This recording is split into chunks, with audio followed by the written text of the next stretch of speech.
Hey, traveler. Paimon. Oh, Paimon knows that voice! Over here.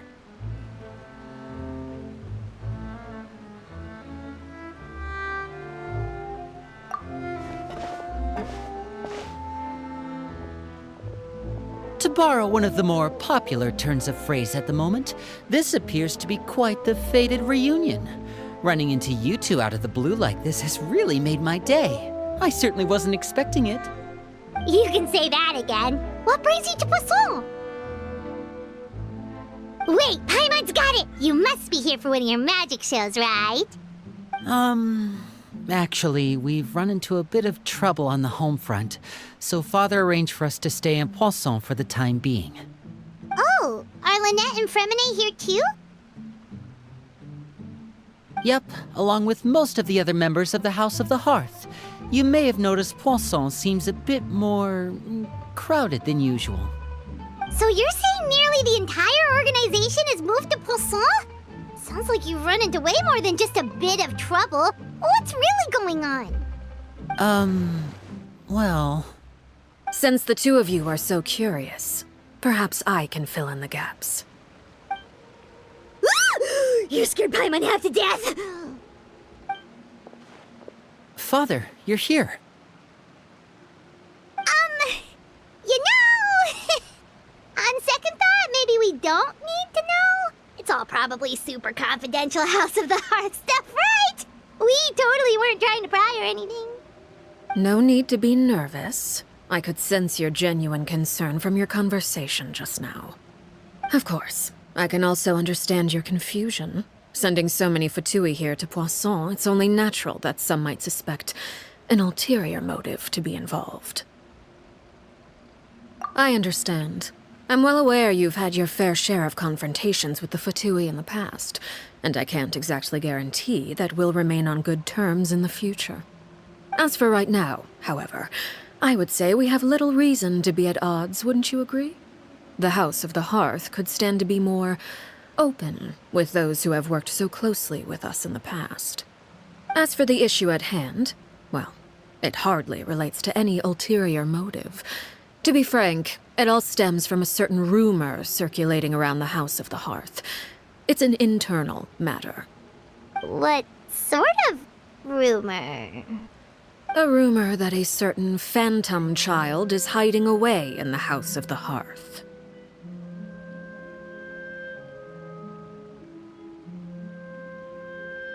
A phantom child? Ooh, just hearing the name is giving Paimon the creeps. A spirit that should have long ceased to exist is lurking in the shadows of the House of the Hearth. So I decided to bring the children to Poisson before continuing to investigate the situation. I expect I should be able to track down the spirit fairly quickly. After that, it's just a matter of resolving the situation, if you will. It shouldn't be much trouble at all. If you're curious, or if you still have some concerns, it might be advisable to stick around for a few days. I'm sure the children would be exceedingly pleased to welcome some visitors. Lenny, I'll leave you to entertain our guests. I have some matters to attend to. Of course, Father.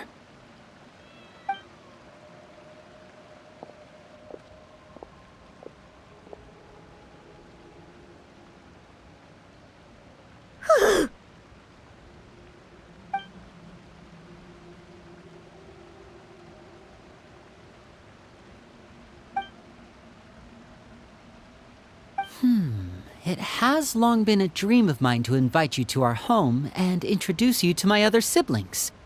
You're quite well known in the organization already. A lot of people have been talking about you, especially after everything with the prophecy. If you're willing, why don't you stay a while and have a little chat with us? Alright. We don't have anything else to do right now anyway. But let's be clear, we're just gonna be there as guests, okay? Don't get any funny... Oh, wait a second. For your guests, that probably means we'll be treated to lots of yummy food, right? Of course. During our stay in Poisson, we've been helping out the locals with some fishing. We bring in quite the bounty every day. In fact, today is the perfect chance for me to show you what I can do in the kitchen. Let's go. I'll take you to where we're staying.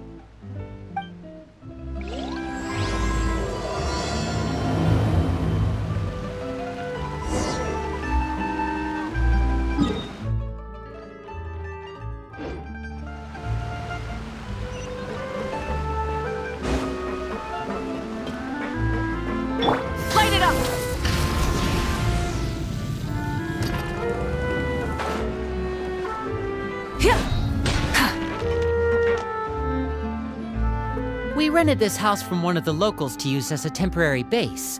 I'll come back later and tidy up a bit. After that, it should be all ready for you to stay in tonight. Awesome, thanks! So, where are we off to now? Well, when I happened to run into you two earlier, I was actually in the middle of distributing some supplies. With this many people staying in Poisson, we have to bring in outside supplies every now and then. I should probably make sure the rest of these provisions get delivered, otherwise people might start to get antsy. Okay, we'll come with! There are all sorts of rumors about your organization floating around out there. Paimon's not sure if she could even take a wild guess as to what's true and what's not. But now that we finally have the chance to see a day in the life of the house, we can take a good look at how you operate! Well, you're more than welcome to come along. Just follow me.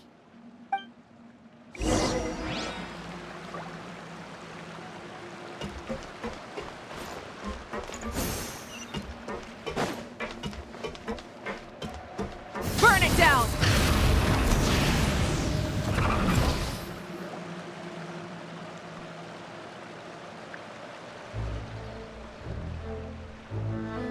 Linny! You're finally here. The supplies. I'm assuming you've... Brought them with me? Yep, here you go. Hello? Something caught your eye? It's the Traveler and Paimon! No way! Come here, everyone! Hurry! The Traveler and Paimon are here!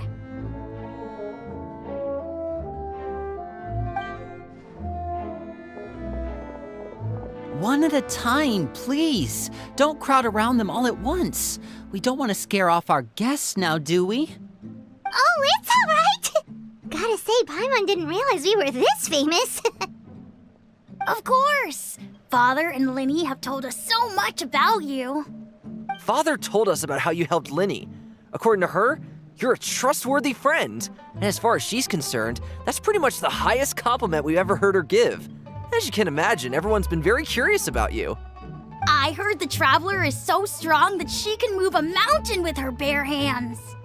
I heard Paimon eats so much that she can clean out the entire pantry at Hotel de Boer in just 3 days! Wait a second! That's the rumor you heard about Paimon? Oh, not cool at all! Oh wait, when guests visit, you're supposed to give them gifts and stuff, right? Oh, we don't need something like that. Besides, we don't have anything to give to you! Come on, we insist! I can give you some of my new potions. Just pick your poison. And by that, I mean medicine or actual poison. I've got both. Huh? Or maybe Shaplo can teach you guys about stealth! He's super good at it! He's never been caught. Ah, now that's not a bad idea. I know you usually prefer to fight head-on, but it never hurts to expand your bag of tricks, right? When it comes to eliminating your enemies, staying quiet can go a long way. Trust me, I would know. I was poisoned not too long ago, and I'm still dealing with the after effects. So I'm not quite as good as I was before, but I could still give you some pointers. Wait, when you said gifts, Paimon didn't think you meant poison and stealth tactics! But those are the best things we can give you. You don't like them? Ooh, how about this? Tell me the name of someone who really annoys you, and we'll teach him a lesson for you. All right, Fold, Selwar. I think that's enough suggestions for now. When it comes to being a good host, it's the thought that counts. You don't need a physical gift to make our guests happy.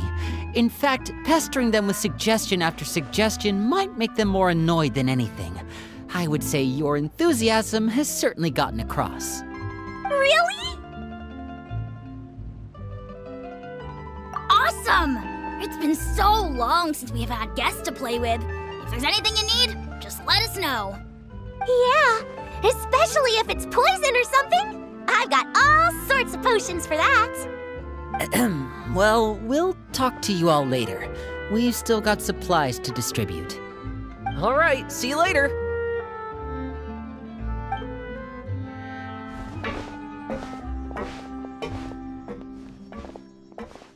Bye!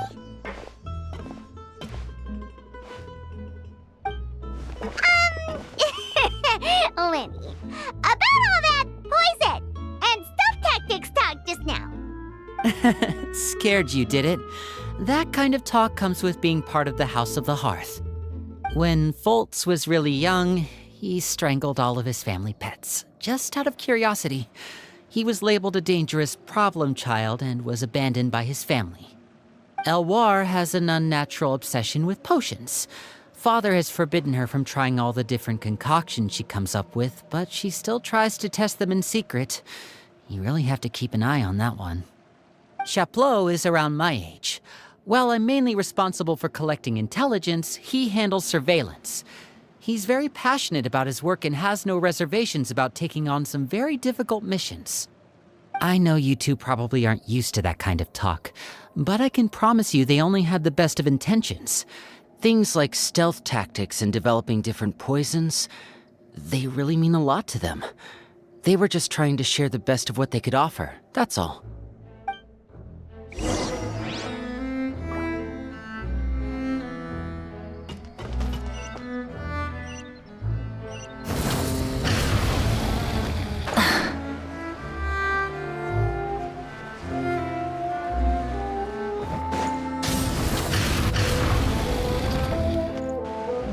Filial, supplies are here.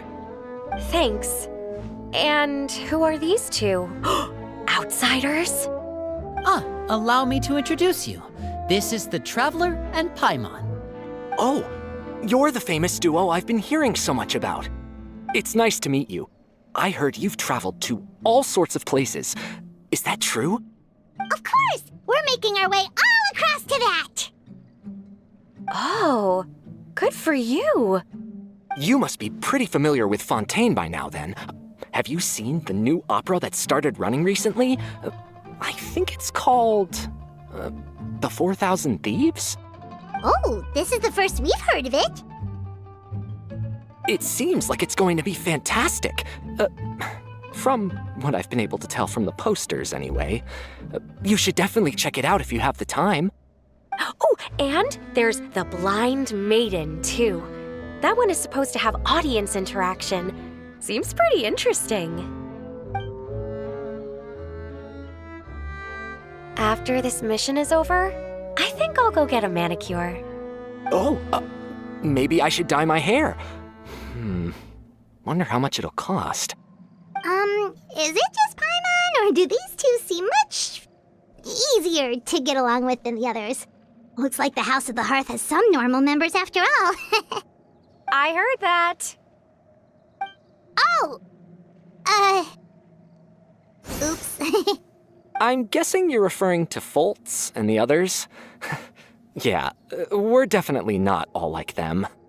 I bet those crazies are practically foaming at the mouth right now. I'm sure they just can't wait to get back to Snezhnaya to carry out the plan. That's enough, Filial. Don't talk about family members behind their back, right? Whatever. Let's go. Guess this is goodbye then. If you ever have some time, we should go see the opera together.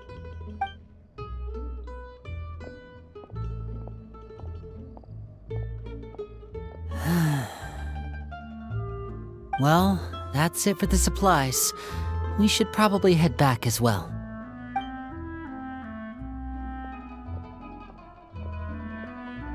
Well, they didn't seem too happy with each other. Seems like there could be something more going on here. You're right. We're only here as guests after all. Oh, Linny's getting super far ahead. Come on, let's catch up.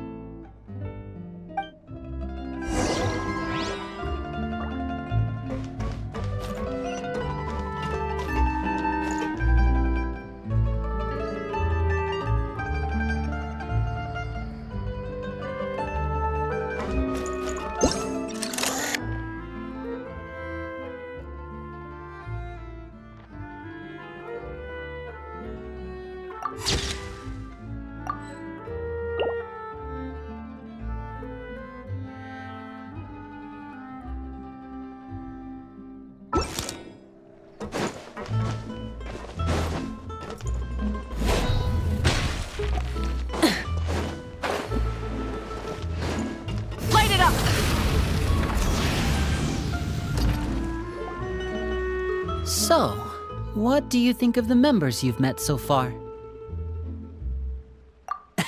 Well, Father is always encouraging us to be strong-willed and independent. So if there's one thing we've got, it's people who aren't afraid to speak their mind. Well, I should probably get cooking. Wanna join? Of course! Then let's head out and... Huh? Fremine? What are you doing here? Food soup? Oh, Paimon's drooling already. Were you looking for something just now, Fremine? Maybe I can help. It's nothing. I just wanted to see if there were any extra supplies. Yeah, we've got some left over. What do you need?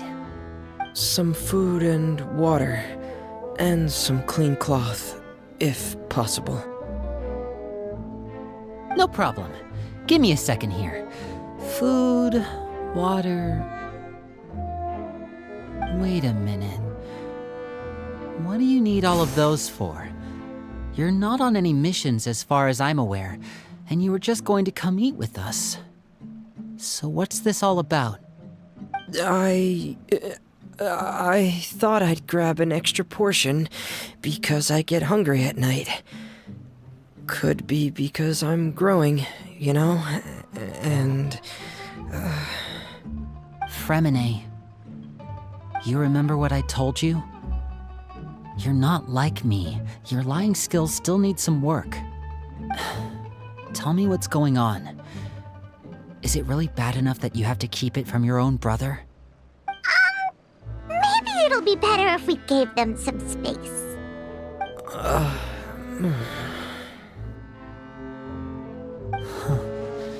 This is the first time I've seen that kind of look on your face. Whatever happened, does it have something to do with Father? Yes. Just follow me.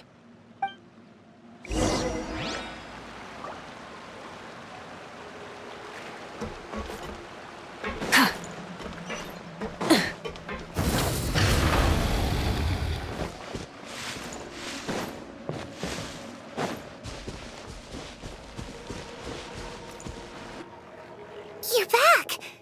Oh, and you've brought some friends with you this time. Hello, my name's Linny. I grew up in the House of the Hearth. And you are?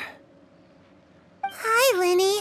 I'm also a child of the House of the Hearth, just like you. You can call me Clairvy. Clairvy? It's nice to meet you. Does that name ring any bells, Linny? No, not at all. That's not a name we have on our roster, I'm sure of it. What I'm not sure of, though, is how she managed to sneak in. She must be the phantom child Father's been searching for. From the looks of it, I'm guessing you were the one that found her, Fremine. You, haven't told Father, have you? No, I haven't told anyone. I've just been keeping her hidden. For how long? About half a month now. So ever since we got to Poisson, then, do you have any idea what you're doing? I know what I'm doing. Really? 'Cause from where I'm standing, it looks like you're hiding the very person Father has been trying to find. If Father finds out about this, everyone involved is going to be punished. You know the rules of the house, Fremine. I know you do. Father doesn't tolerate any form of betrayal. So why are you doing this? I've thought it through. And I just can't hand her over like that. Linny, don't you remember last year? Chaplot nearly died after getting poisoned during that one mission. He wasn't able to get back before the poison started taking effect, and not a single person was there to help him.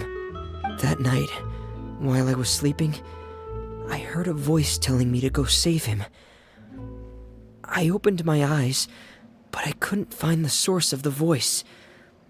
I thought maybe I was just hearing things, but I went to look for him anyway. Luckily, I got there with enough time to save his life. That feeling of being haunted, of hearing voices, It's happened many times in the House of the Hearth. I'm sure you've noticed. So what you're saying is, that was her? She was the one who spoke to you that night?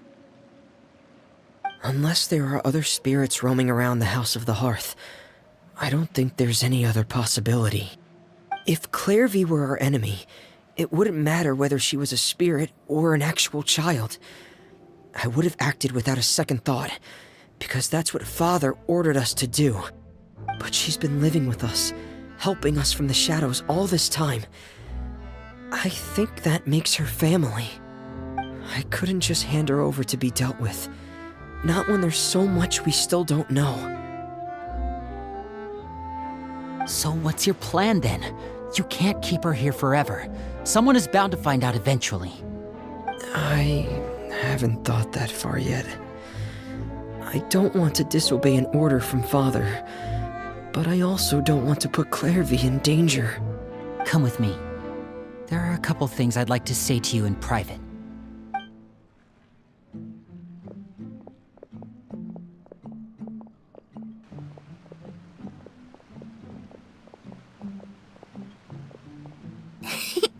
Those two sure care a lot about each other.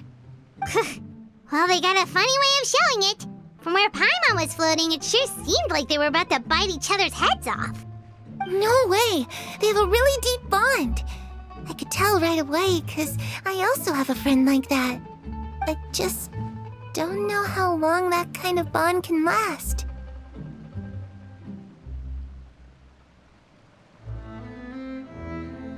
The darkness in the house runs deeper than you can imagine.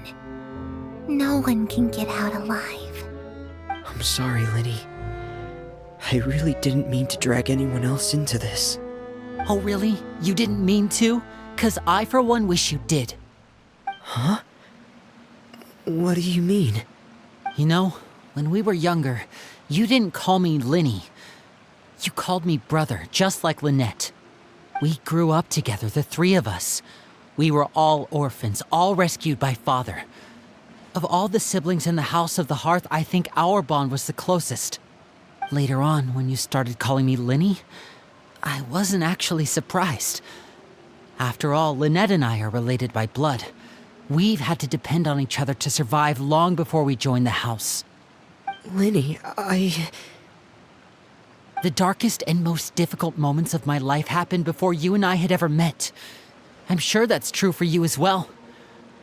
Even so, Fremine, we've stood by each other for all these years now, and to me, that means more than blood. You and Lynette are the most important people in my life. No one can replace you. So I won't let you face anything alone. Not if I can help it.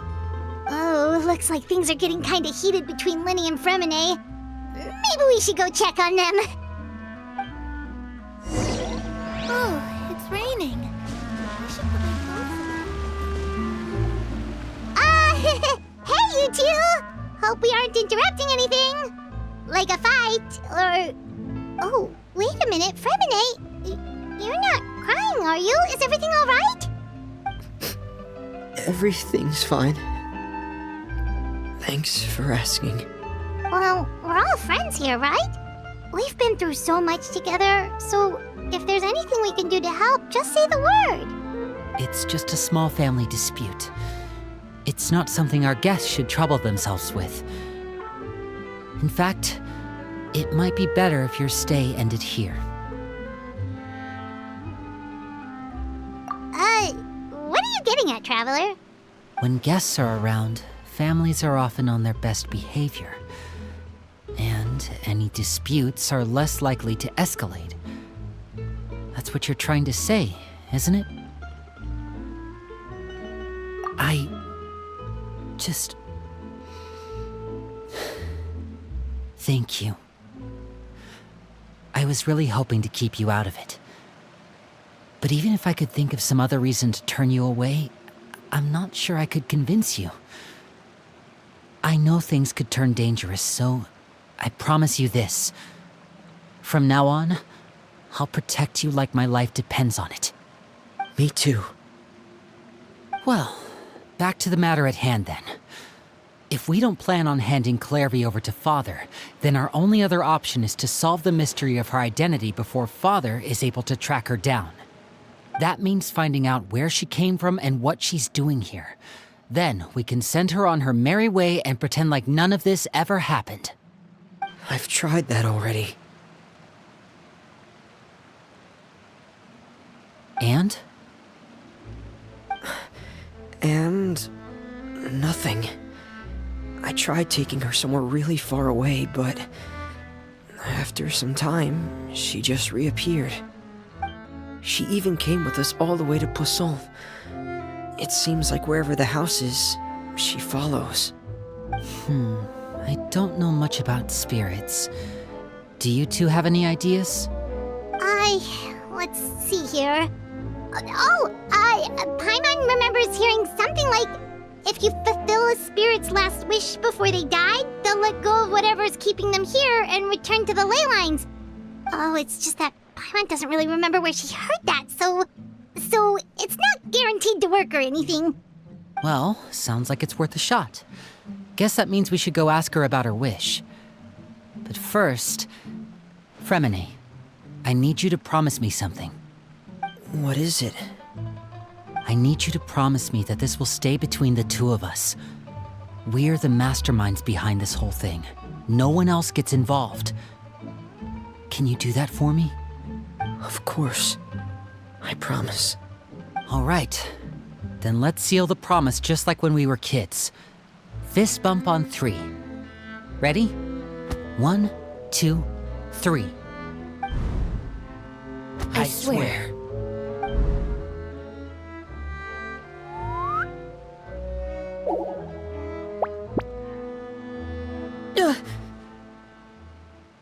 Whoa! Lynette! But what a surprise! What brings you here, dear sister? And, when exactly did you get here?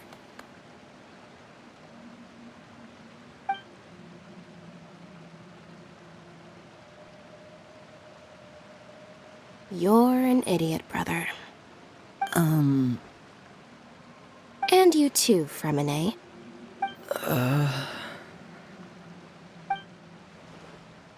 You 3, Traveler. And you 4, Paimon. Wait, what did we do? I've seen Clairvy around the House of the Hearth before. I hadn't seen her in Poisson, so I figured she must not have come with us. But it turns out you were just hiding her. I heard you talking about your plan. Rather than steering clear of the situation, I'd rather fully join in.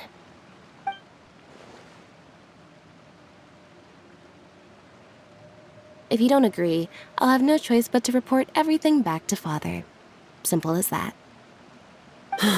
You're not giving us much wiggle room here, Lynette. Well, I guess we're all in this together then. After we talk to Clairvy, we'll figure out our next move. There's no time to lose. Let's go.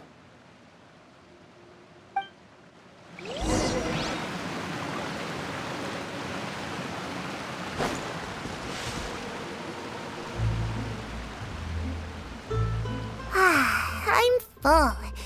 Thank you for bringing me this food, you guys. She said she's full, but the food doesn't look like it's even been touched.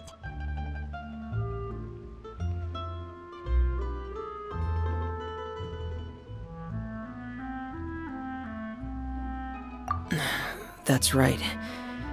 Based on what I've been able to observe, it doesn't seem like Clairvy can interact with the physical world at all. Still, when she's presented with food, she'll always linger around it for a good little while. Maybe, in her mind, she really is eating those things. Does she know that she has already passed away?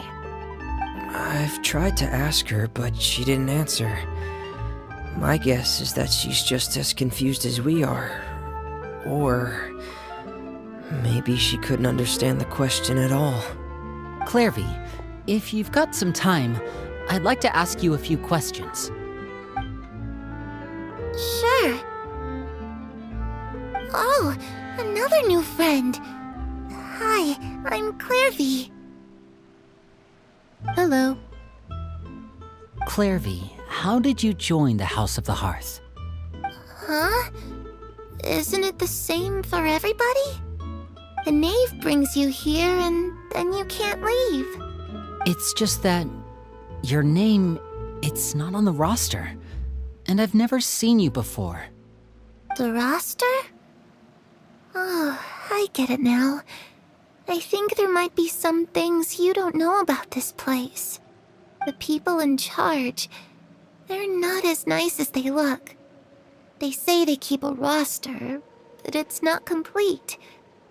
There are a lot of people who aren't on it, and never will be. In this house, some people are family, and other people are just test subjects. Those kinds of people aren't ever going to get a place on the roster, unless it's the roster of people who've been executed. Wait, does that mean the knave... She... Is there anyone that can vouch for you? Perry, she's my best friend. She's the only one I trust in this place. Have either of you heard of that name before? No. Me neither. Clairvy, Perry. Neither of those names are on the roster. But it seems like she's telling the truth. Either that, or this kid's already got a bag of tricks bigger than mine. Maybe we should try a different approach. Clairvy, do you have a wish? A wish? It can be anything you want. Just imagine. It's your birthday, you're blowing out the candles, and your wish is...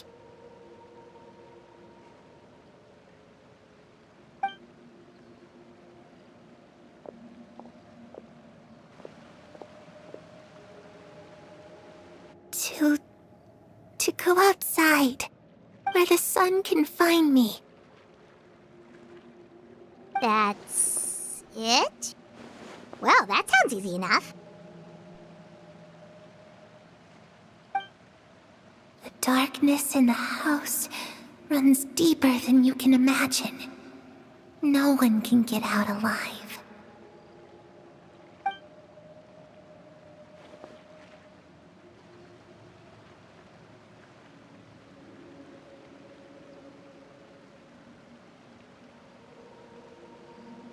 Okay, time to divide and conquer. Listen up, I've got a plan. I'll try and find a way to use basic illusory magic to take Clairvy outside and bring her somewhere with sunlight.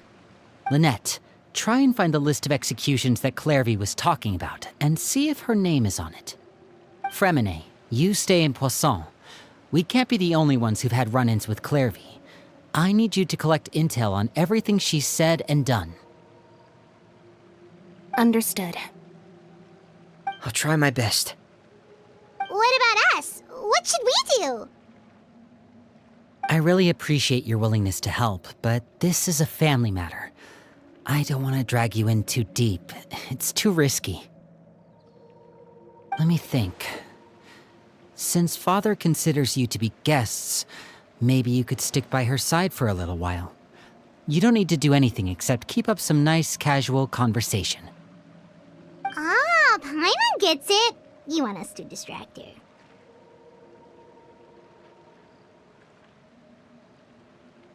I'll give you a magic bird. If Father suspects something, all you need to do is release it when she's not looking, and it'll alert me that something's wrong. Of course, that's only as a last resort. If Father doesn't seem to notice us, there's no need to make contact. We'll reconvene here tonight after all's said and done. If the worst-case scenario happens and we're discovered, just tell Father everything. We're not going to let our guests get punished for our own actions. That's where we draw the line.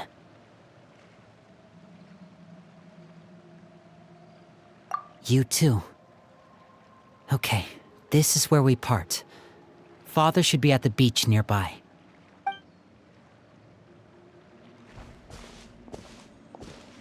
I really hope this goes well. No, it has to go well. That's the only way this can get resolved.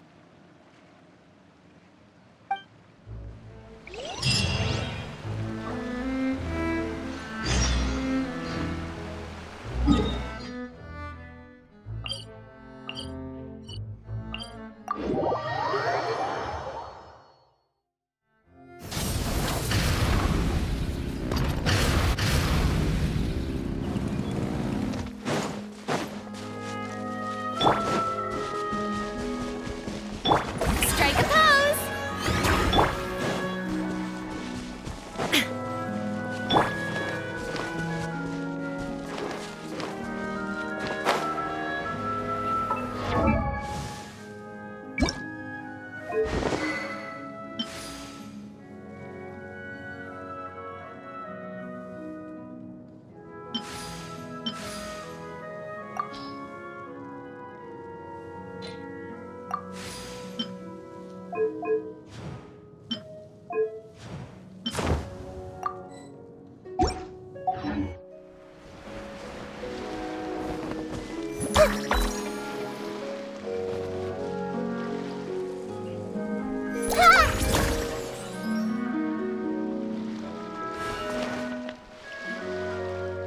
It's the knave!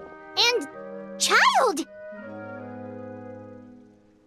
Hey, aren't you supposed to be in Snezhnaya recuperating? What are you still doing in Fontaine? Oh, it's you two. I didn't expect to run into you here. I was unconscious for quite a while after the fight in the Primordial Sea. After I woke up, I realized I was being taken back to Snezhnaya, and well, I couldn't have that now, could I? Not when I've still got unfinished business here in Fontaine. So, I mustered up all my strength and made the journey back on my own. What sort of unfinished business are we talking here? It has to do with Skirk, my master. I really wanted to meet up with her, but by the time I got back, she had already left. I still have so many questions for her. Without any other leads, all I could do was ask the knave to help me track her down. She must have left behind some traces from her time in Fontaine. Oh, okay, so have you found any clues? Unfortunately, no. While the House of the Hearth is adept at collecting all manner of intelligence, certain existences can still manage to escape our purview. Basically, unless Master feels there's a need to meet with me, she's not going to be found. But that problem has an easy fix. I just need to become stronger, and then... Paimon thinks you should focus on getting better first. The worst of it is over. It's all thanks to that one kid from the House of the Hearth. Elwar, I think her name was. She gave me a bunch of random potions to drink. They didn't go down easy, let me tell you. Pain and chills all over.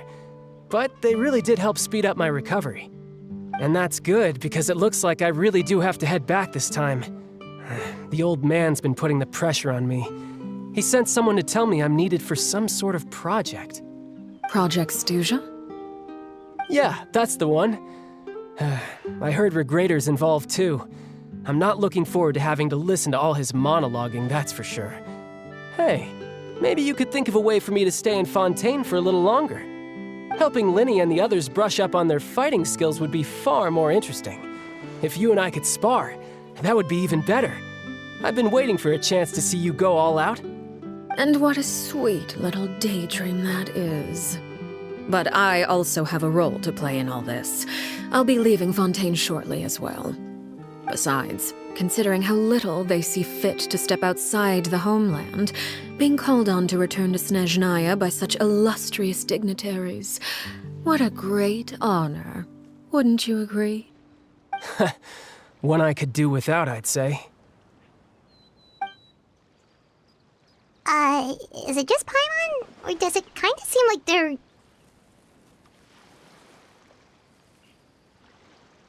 So, dear guests of the House of the Hearth, to what do I owe the visit? we just... Right! We're super close to Linny and the others, but we still don't know much about you! Is that so? Introductions have already been made, have they not? Oh, well, you see? There's only so much you can learn about someone from a short introduction. At least tell us something a little extra, like, why do you call yourself father? Huh, good question. I'd also like to know. The fact that you have to ask tells me our intelligence work has been quite successful.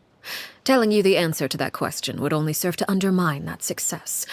And we can't have that, now can we? Spoken like a true diplomat. That was some expert sidestepping right there.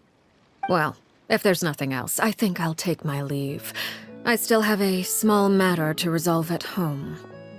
Wait, don't go!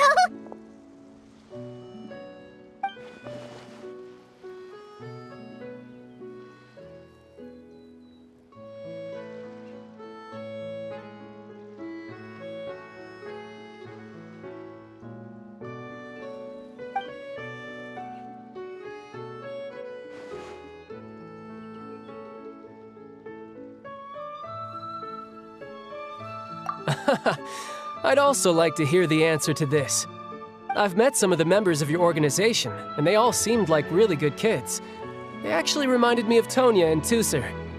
Which, by the way, if you ever betray them, I'm just letting you know, I won't let you off easy. And why would I betray them? Well, you've already betrayed the House of the Hearth once, haven't you? At least, that's what I heard.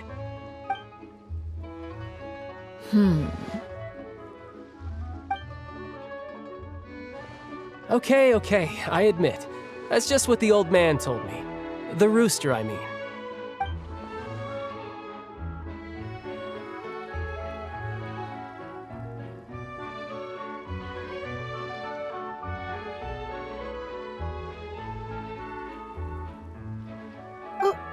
Wait, did you really do something bad to those kids? Never mind what I've done. I'm more curious as to what the mighty rooster had to say. Care to enlighten me? Well, nothing much. Just some stuff about you taking out many other members of the House of the Hearth, and even going so far to attack your own family. I see. Oh, based on your reaction, I'm guessing it's all a bunch of lies. Hardly.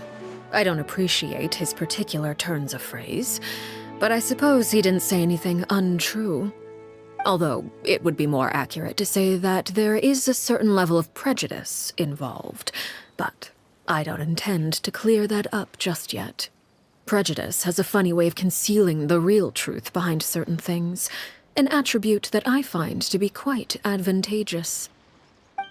Call yourself a Fontanian, for example, and people will assume all sorts of things, when the real truth is that this is simply the land where I was raised. Huh? You're not actually from Fontaine? But then why did you try to help out with the prophecy and everything? I was trying to protect the children born in Fontaine. Claiming that I myself was a Fontanian simply made it easier to operate. People would hardly suspect a fellow Fontanian of having any ulterior motives. Who wouldn't want to save their homeland after all? The primordial sea wouldn't have any effect on me, but it would have caused great harm to the House of the Hearth. Well, you wanted extra information, didn't you? There you go. I hope that satisfied your curiosity.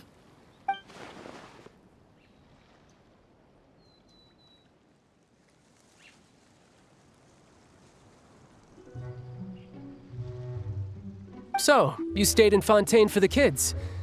I guess I was wrong to believe you'd betray them. Apologies. Looks like I was holding on to some prejudices myself. Good. Like I said, I like it when others have misconceptions of me. Actually, while I was recuperating at the House of the Hearth, there was something else that really caught my attention.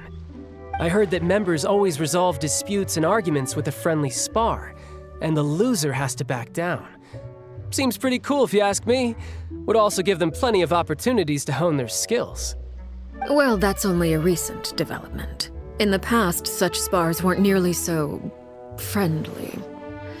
The losing party would lose everything, including their life. They were that high stakes? Whew, at least that's not a thing anymore. Well, the current atmosphere's not half bad. I'm a bit jealous, actually. You've got so many family members around you, and you even get to live with them. Having a lot of family around means dealing with a considerable amount of bickering and scheming. Once Tonya and Tusser enter their rebellious phase, I'm sure you'll understand. Just imagine. Tusser becomes obsessed with plucking out strands from the rooster's mustache, or Tonya decides to dye her hair 42 different colors. Okay. I get the picture.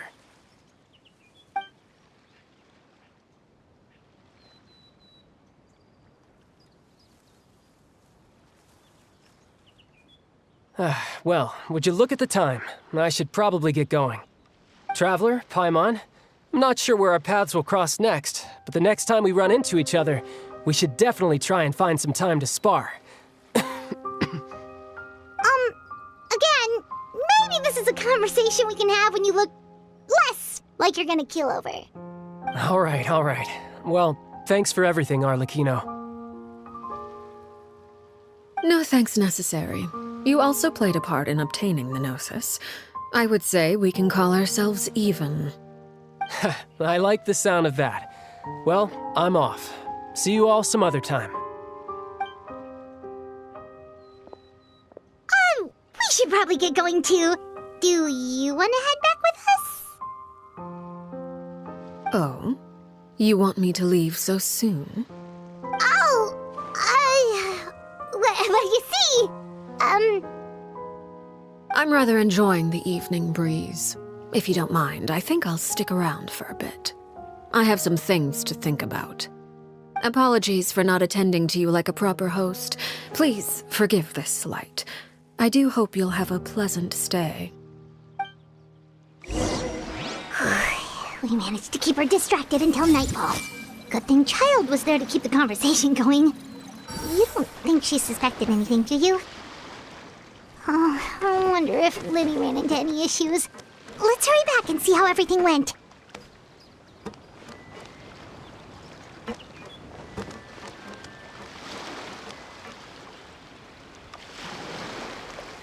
Oh? You decided to stay a little longer?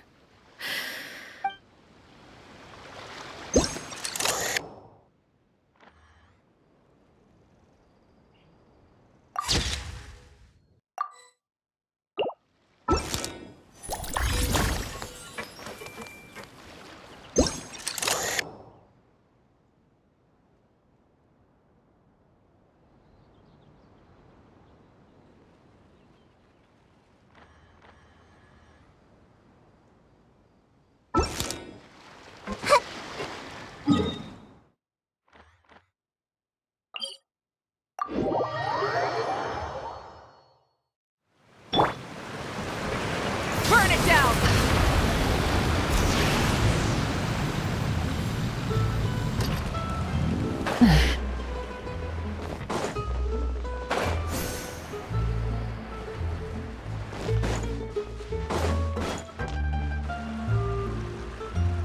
Lenny, how did everything go? Well, long story short, we ran into a small issue. Clairvy can't go into the sunlight.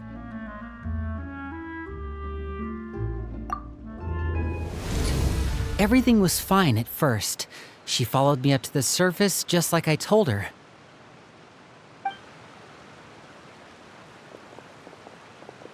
But as I led her out of the shadows and into the sunlight, she vanished. I turned around and there she was, standing at the edge of the shadows, silently watching me. Huh. Maybe she's afraid of sunlight, or... No, it wouldn't be her wish if that were the case. Well, we could always try pushing her into it. Oh, true. I've pretty much tried it all already. Nothing worked. Eventually, the sun went down, so all I could do was bring her back here. How did it go with you, Lynette? Good. I've got the list. It's right here. Really? Well, what are we waiting for? Let's take a look!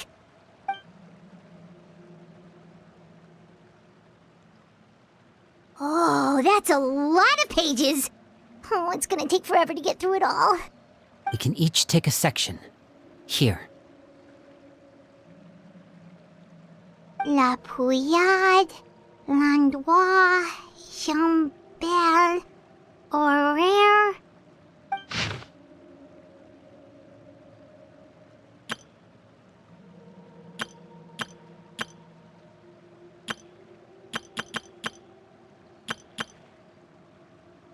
Oh, yikes.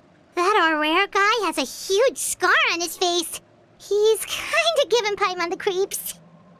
Ah, I've met him before. The scar is from an injury he received during a mission. I still remember him joking with me about it. He said any future lover would take one look at him and then lose all interest. Did he say anything else? Well, I asked if there was someone he was interested in. He said no, and that's where our conversation ended. It was only later that I learned he really did have someone he liked.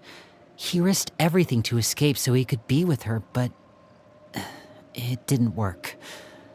One day, Father asked to see him, and, well, I never saw him again after that. Wait, so that means the knave, she... It may seem cruel, but it's just one of the rules of the house. Betrayal is not to be taken lightly. We know too many secrets to come and go as we please.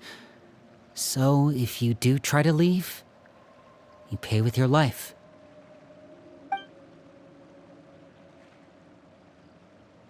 Her name's not here, huh?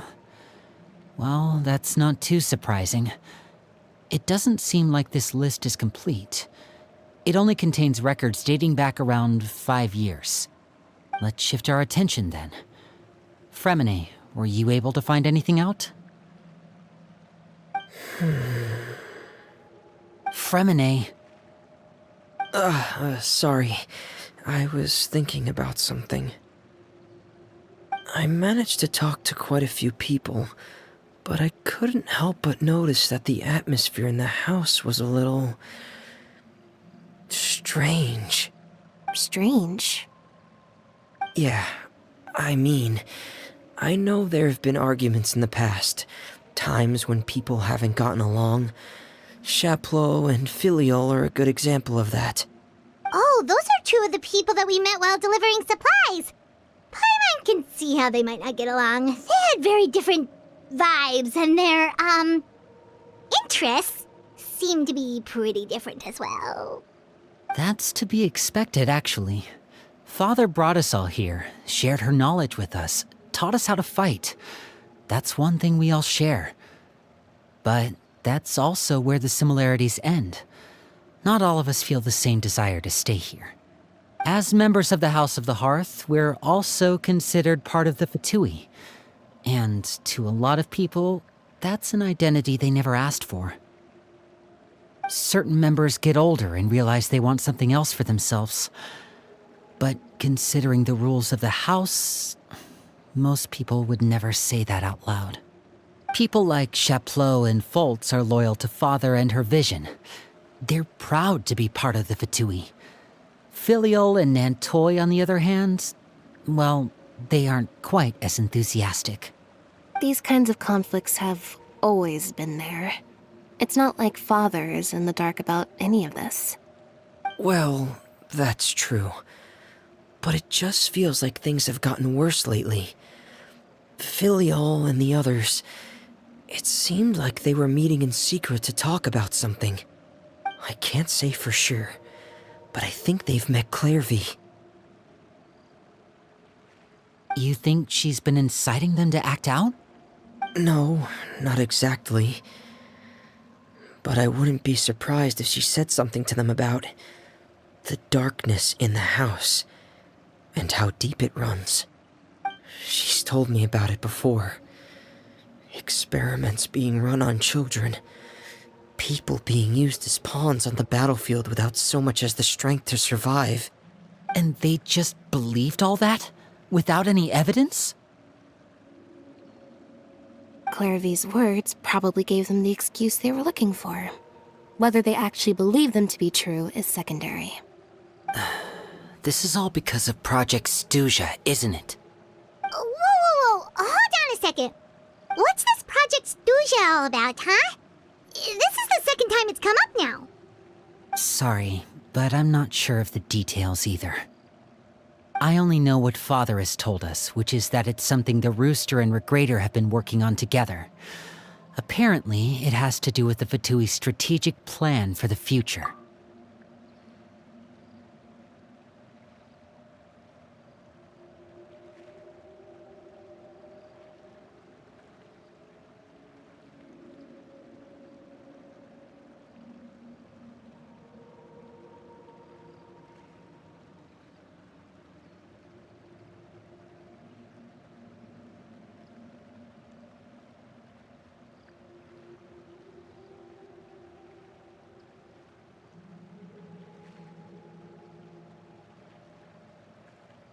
Because the House of the Hearth was so successful in obtaining the Gnosis, we now have the honor of playing a key role in Project Stuja. Wait, but isn't that a good thing? Key role is just another way of saying dangerous role. To us, the whole thing is an inconvenience. Father thinks so too, but she's in no position to refuse. Their plan isn't exactly unreasonable, and they've been funneling the house a lot of funding. It's just that we'll lose a lot of members in the process. Participating in the plan, it's an honor in name only.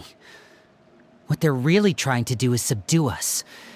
The existence of an intelligence organization outside their control makes them feel uneasy.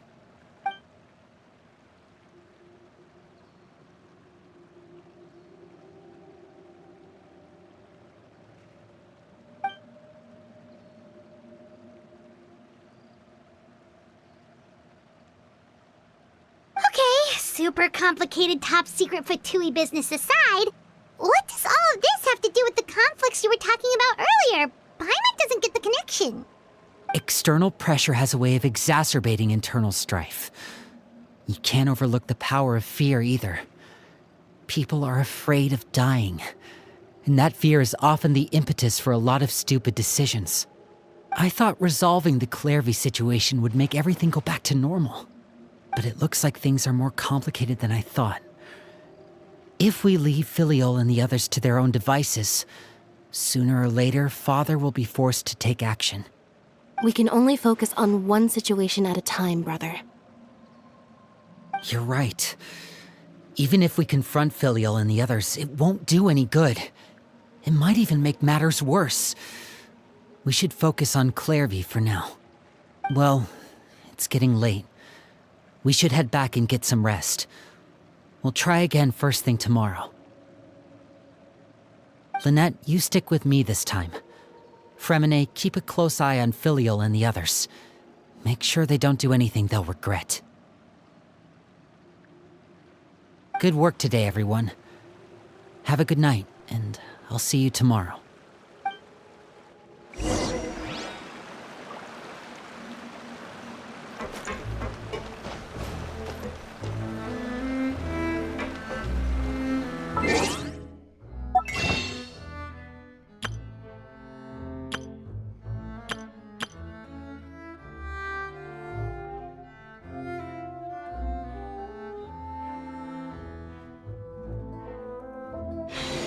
Exploration and try. Oh, I'm always looking forward to an early night, but she can't sleep at all. Hey, you don't think the Knave will be too angry with Linny and everyone if she finds out about all this, do you? She's even scary when she smiles. If she were to actually get angry... You have to protect Paimon if that happens, okay, Traveler? Oh, well, in that case, we should just plan on running away. We'll grab Linny and the others and we can make a break for it as fast as we can. Look! Look over there! Quick! Let's catch up with her before anyone sees!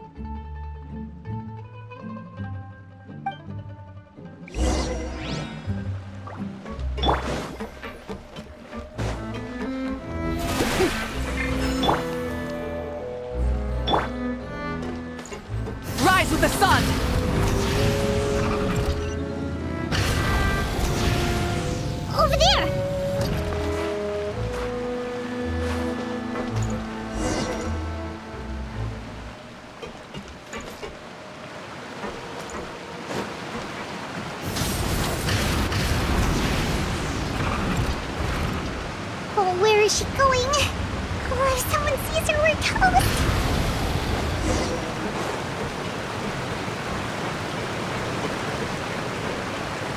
Light it up! Oh, look! She stopped!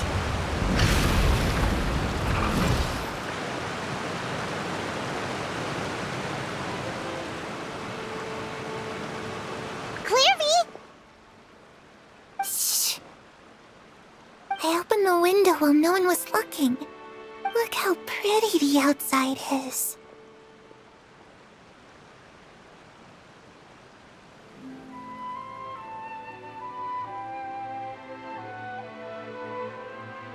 If only I could have more than this. You probably think I'm being silly, huh? All this hopeless resisting. It's better to dream of what I could have than try to make it a reality, right? Please, help us get on the same page here, Clary. We need you to tell us what you know. Can you do that? Sure. Although, after you hear all this, I think you might regret that decision. Everyone in this family is nothing more than a tool, something to be used and exploited. We're all expendable, including me. As long as you're useful, you get to stick around. Lose your value, and you're handed over to the doctor, experimented on, and given a fate worse than death. I've seen it happen again and again, and I've had enough. You're saying the knave did all that? It's just, that doesn't seem like something she would do. She's scary and all, but it seems like even she has lines she wouldn't cross. I knew you wouldn't believe me. Everyone thinks she's a good person. They all think of her like a real mother. Mother? But she doesn't deserve that title. She's disgraced it and tarnished it. And if I had things my way, I'd never see her again. If only Perry were here, she'd understand. Perry? There's that name again. Also, Paimon's getting a strange feeling. It almost feels like she's not really here with us. Paimon can't tell if she's actually talking to us or if she's mistaken us for someone else. Well, in any case, it seems like she really needs someone to talk to.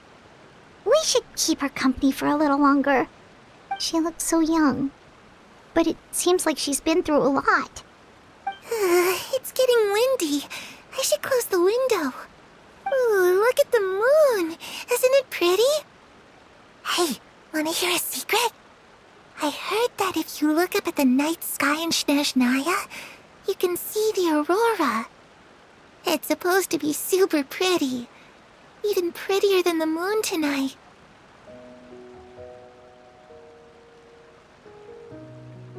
Perry and I promised each other that once we're older, we're gonna go see it together. But I can't find her. I'm worried she's also been... No, that wouldn't happen to her. She's special. Mother likes her a lot. I should really go talk to Mother, but we just fought. She doesn't want to see me, and I'm too scared to face her. What should I do?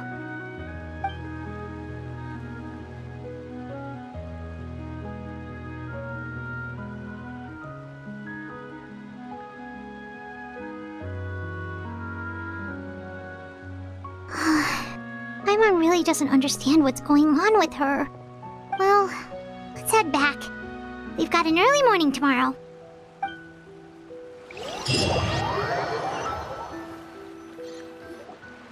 All right, looks like we're all here. Let's go ahead with the plan. Oh? What is it? What makes you ask that? Well, we kinda ran into Clairvy last night, and that's what she told us. We met the doctor back in Sumeru. He's super dangerous, and he's done all sorts of bad things.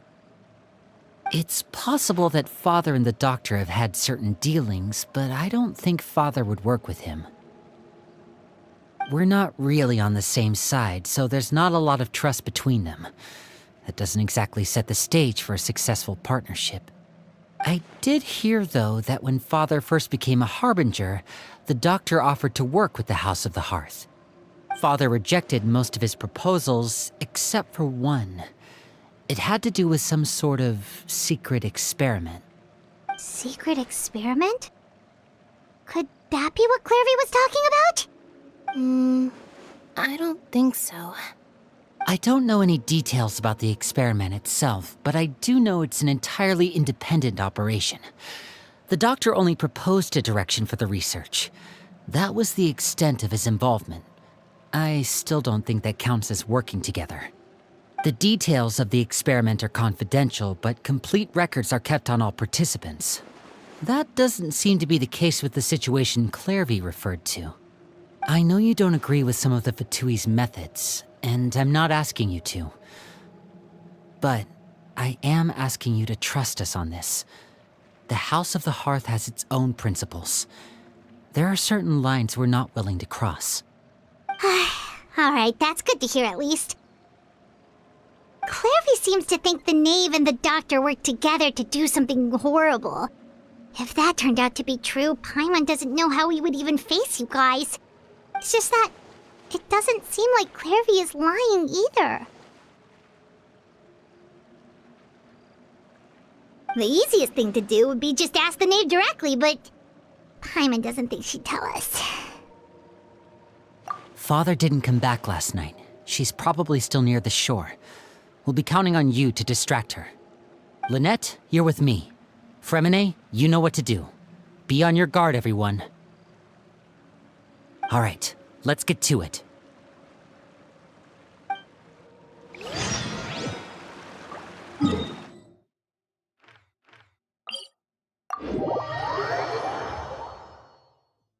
Rise with the sun!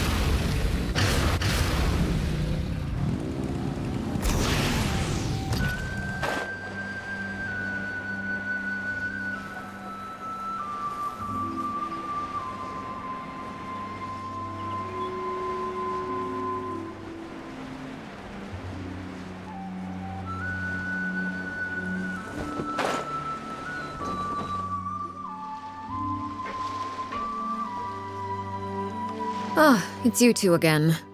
I must say, you look a bit pale. Did you have trouble sleeping last night? A little.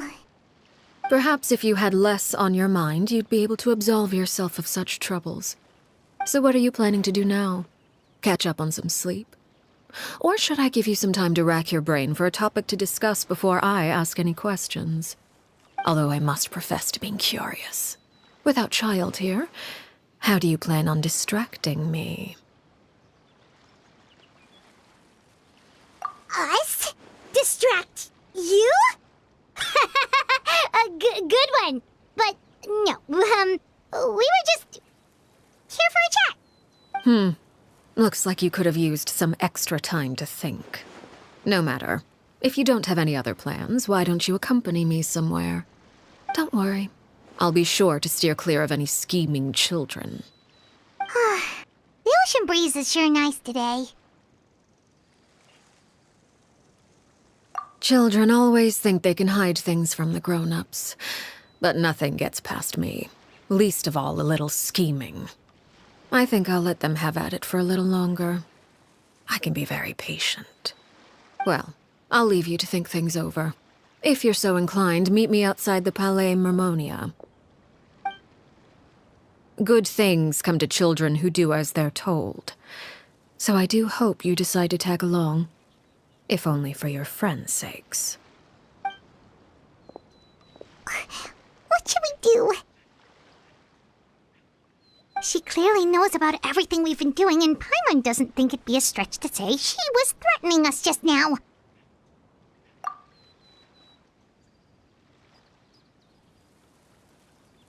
Oh, good idea. Hopefully he sees it in time. Well, we should probably head to the Palais Mermonia. Paimon doesn't want to find out what happens if we don't show up. Based on what the knave was saying just now, it sure didn't seem like it'd be anything good. Okay, then we probably shouldn't keep her waiting. It seems like Linny and the others are on thin ice, so let's do our best to not get them in any more trouble.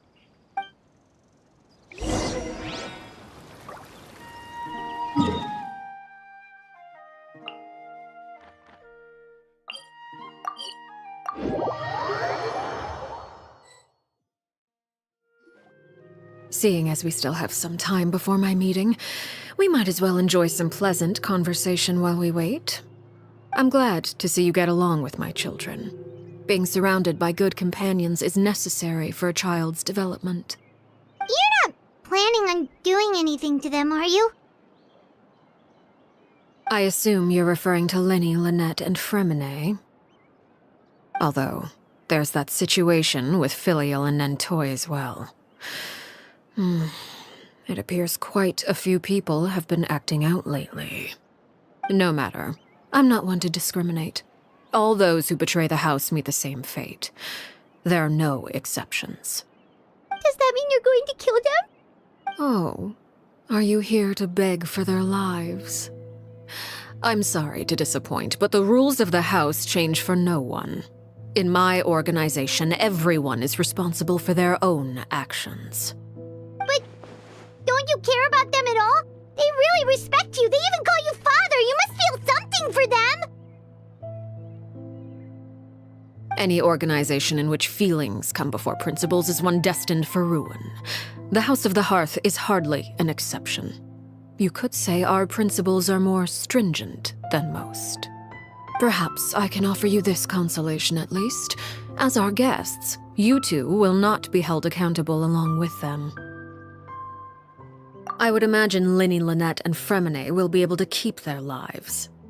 As for Filial, Nentoy, and the others, I'm afraid there's little I can do.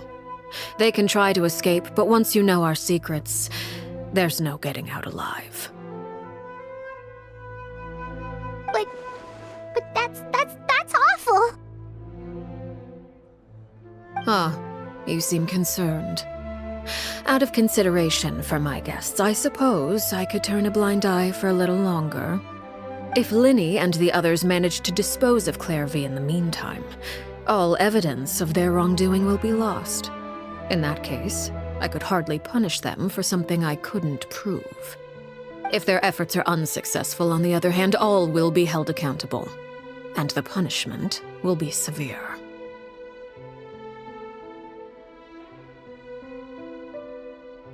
Of course. Oh, and here, I believe this belongs to you. Do try and keep better track of it next time.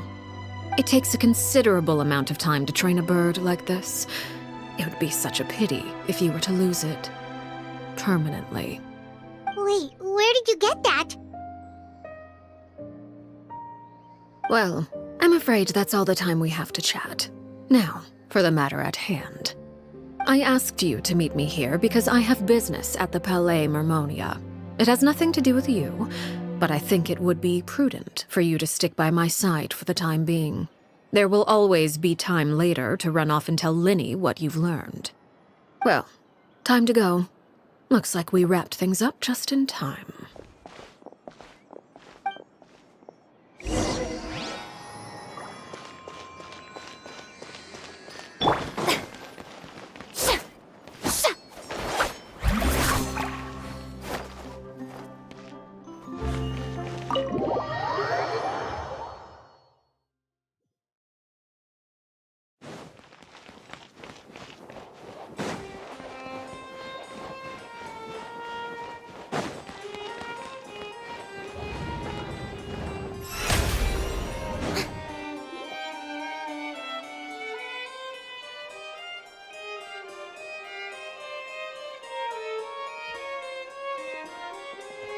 It's been a while, Monsieur Neuvillette.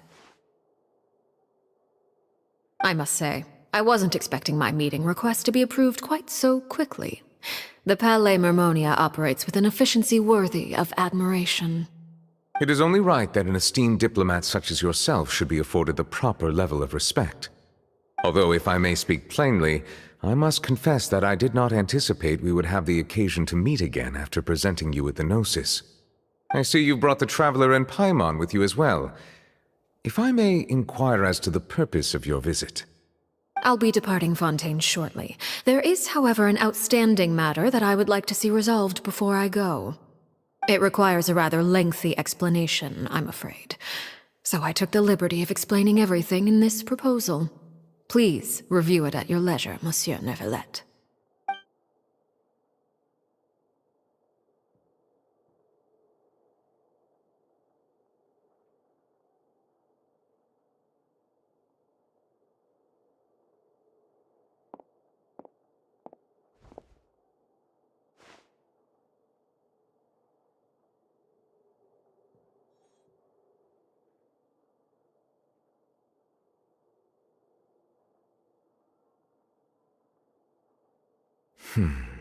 I understand your request.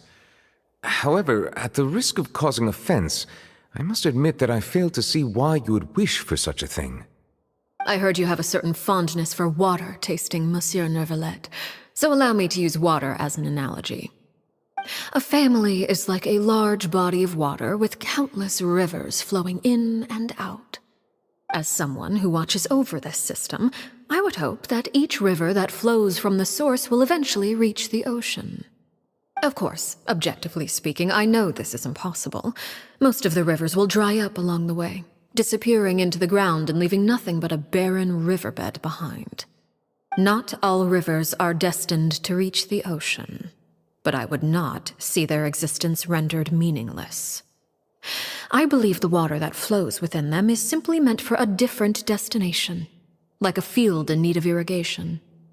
Or perhaps the glass of a certain water-tasting enthusiast. Did you get any of that, Traveler? Your words paint an optimistic picture indeed. Allow me to remind you, however, few among us are willing to sip from a glass filled with tainted water. It may have been tainted at one point in time, but not to worry. I'll make sure it's strained of all impurities and returned to its cleanest form.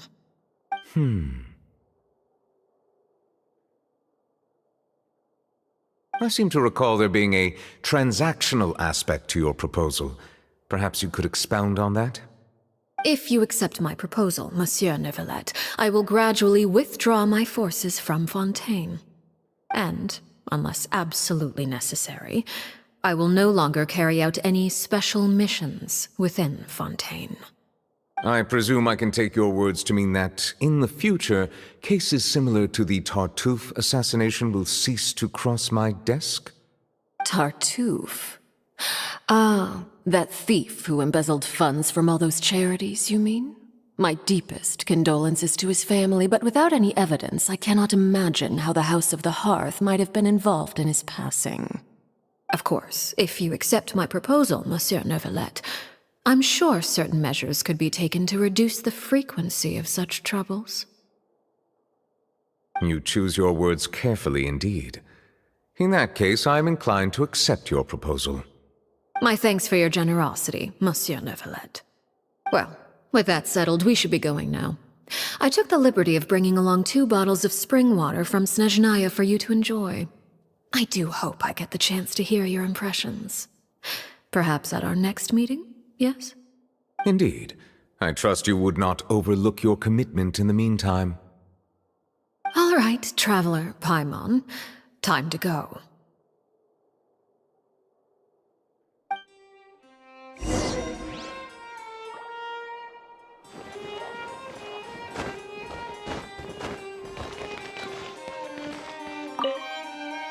I believe I've told you before that my emotions easily resonate with those of others. Yet in the few meetings I've had with that Harbinger, I haven't been able to sense any aspect of her emotional state. Her mind is like a still body of water. Who knows what darkness lies in its depths, and the lack of ripples on the surface gives nothing away. It's unclear whether this is her natural state of being, or whether it's an incredible strength of will that gives her the ability to master her emotions. Either scenario, however, suggests she is a very dangerous individual. I do not expect an explanation as to why you two are by her side. Whatever your reasoning, I would only advise you to take caution.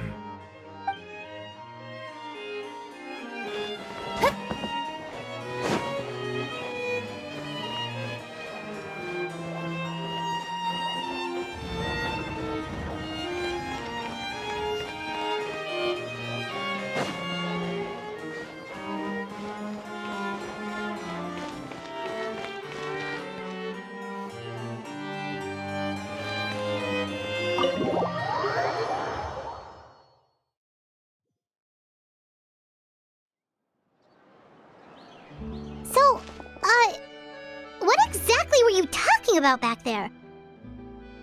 Paimon only heard you mention some rivers, a large body of water, and then some kind of irrigation scheme. You really want to know? I would imagine there might be more pressing concerns at the moment. Winnie, Paimon really hopes everything's going okay.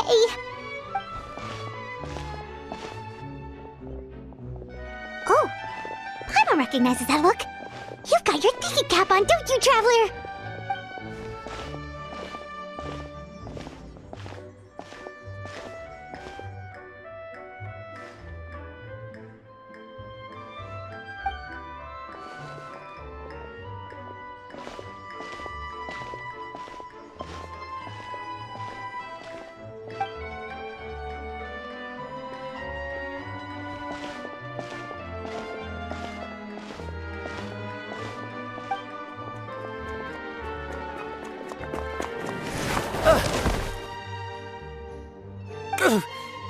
Oh, shoot.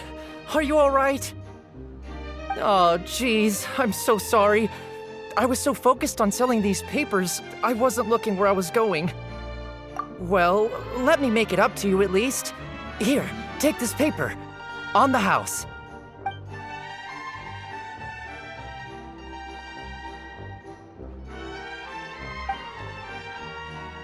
Oh, you don't have to give us anything. Please, I want to. It's not like I'm short on supply. All the extras will be useless come tomorrow anyway. It's my fault, really. I was just trying to bring home some extra mora for the family, but I bit off more than I can chew. I haven't had many takers today, so I'm still swimming in papers. What's going on here? Nothing much. I just ran into your friend here on accident. I should probably get going, actually, so... Hold on. Of course, I'm happy to compensate you with mora, it's just... I don't have any on me at the moment. I'll take 3 papers. Here. Your payment. Oh! Thank you for your patronage. May the Archons bless you with good fortune. If only I had the chance to run into such generous customers every day. I should probably just take on a smaller inventory though, right? I'm getting married soon, so sometimes it's hard to not get ahead of myself. Anyway, I should head out. Goodbye! Well, now that my affairs are settled, we should take the boat back to Poisson. We've even acquired some light reading to enjoy along the way. Actually, why don't we stick around for a little longer? Paimon just realized how hungry she is. She can't head back to Poisson on an empty stomach.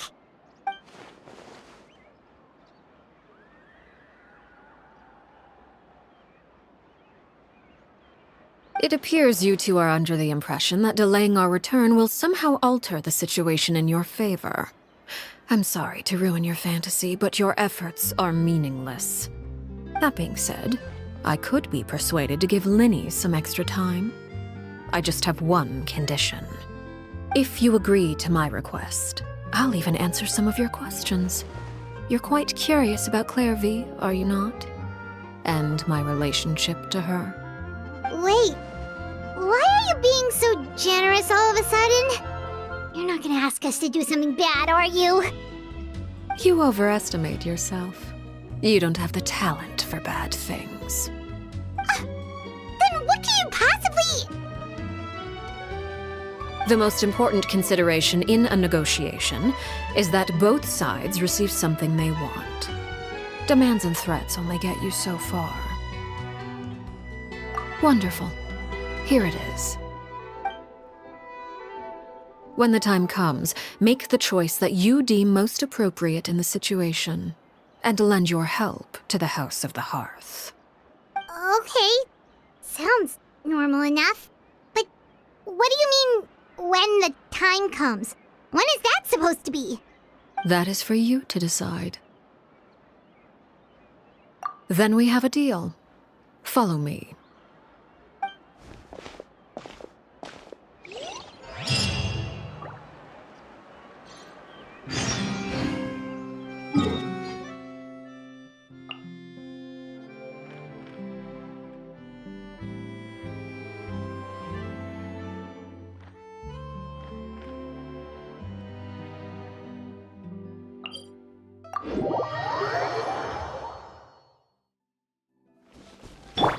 Burn it down!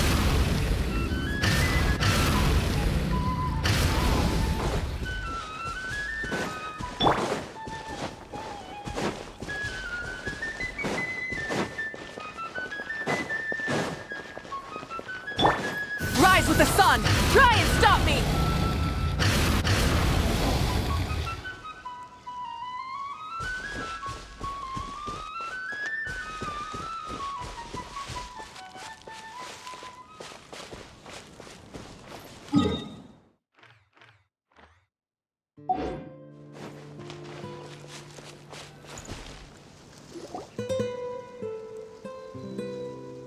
What is this place?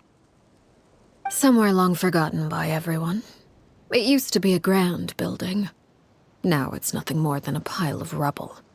No one comes here anymore, nor does anyone care about what once happened here. Although, this place does have something to do with the story I'm about to tell you.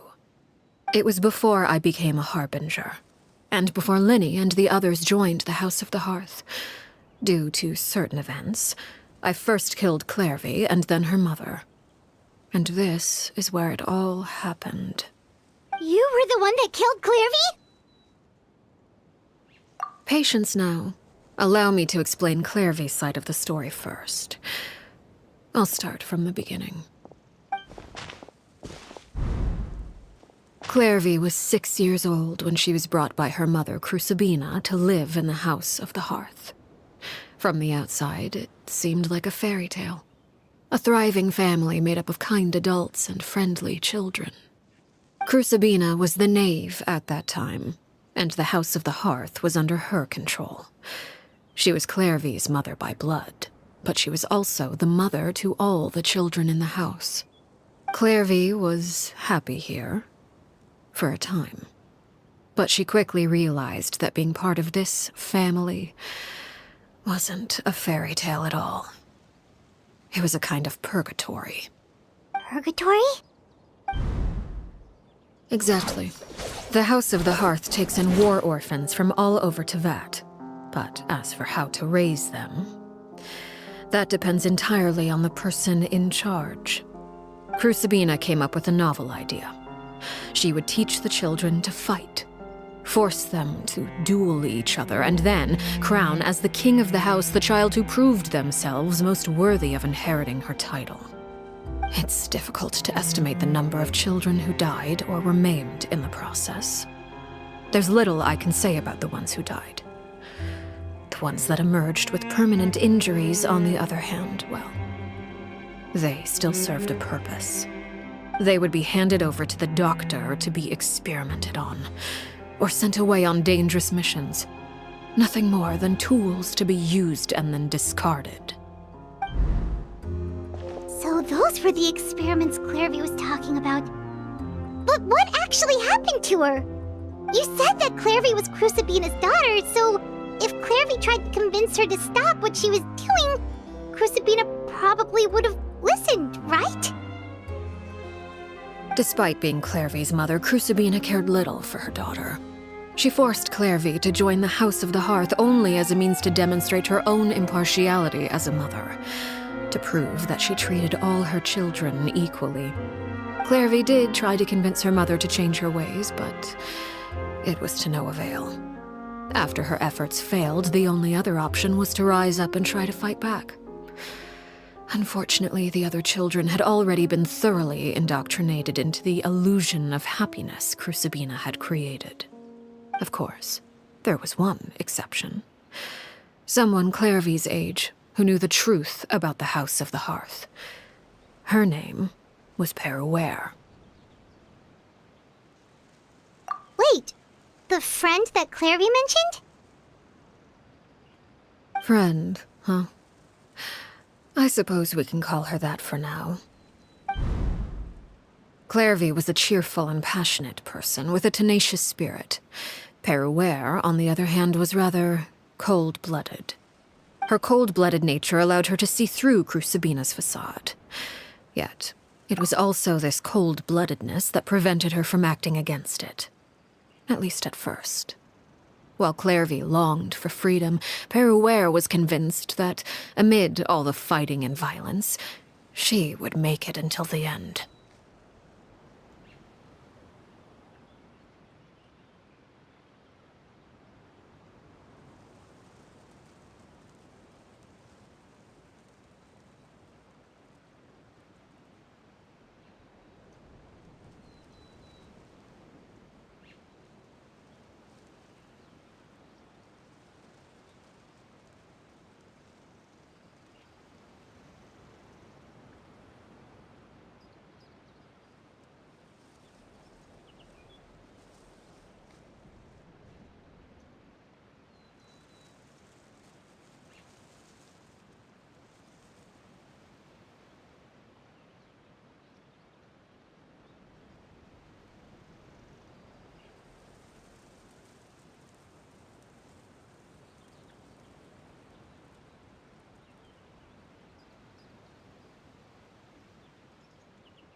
Despite their differences, the two became fast friends, united by their knowledge of the truth.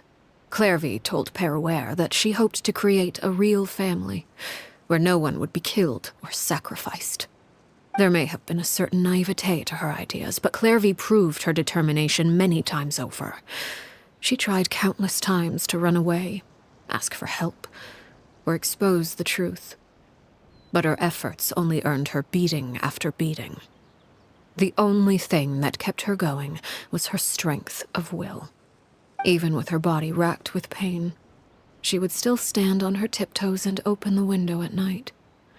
She and Peruere would look out at the moon together, a fierce longing for freedom shining in her eyes. But one day that light simply vanished.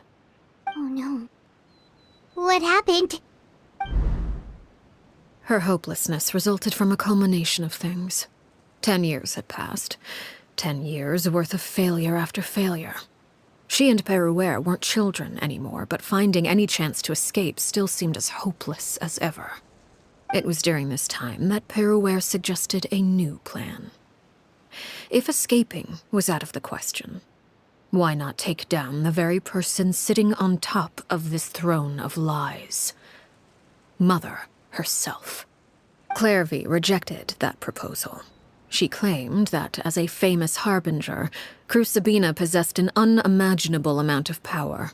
Trying to kill her would have an incredibly low chance of success. Clairvy never gave another reason, but Peruere could see it written all over her face. Clairvy still thought of Crucibina as her mother. Killing her own flesh and blood was a line she couldn't bring herself to cross. If she couldn't escape and fight back, then only one option remained. Precisely. Death was the only way that she felt she could be free. It happened during a duel. When she arrived at the dueling ring that day, her partner turned out to be none other than Peruere, the very person that had stood by her side all those years. It was a fierce battle. But ultimately, Clairvy decided to let Peruere end her life.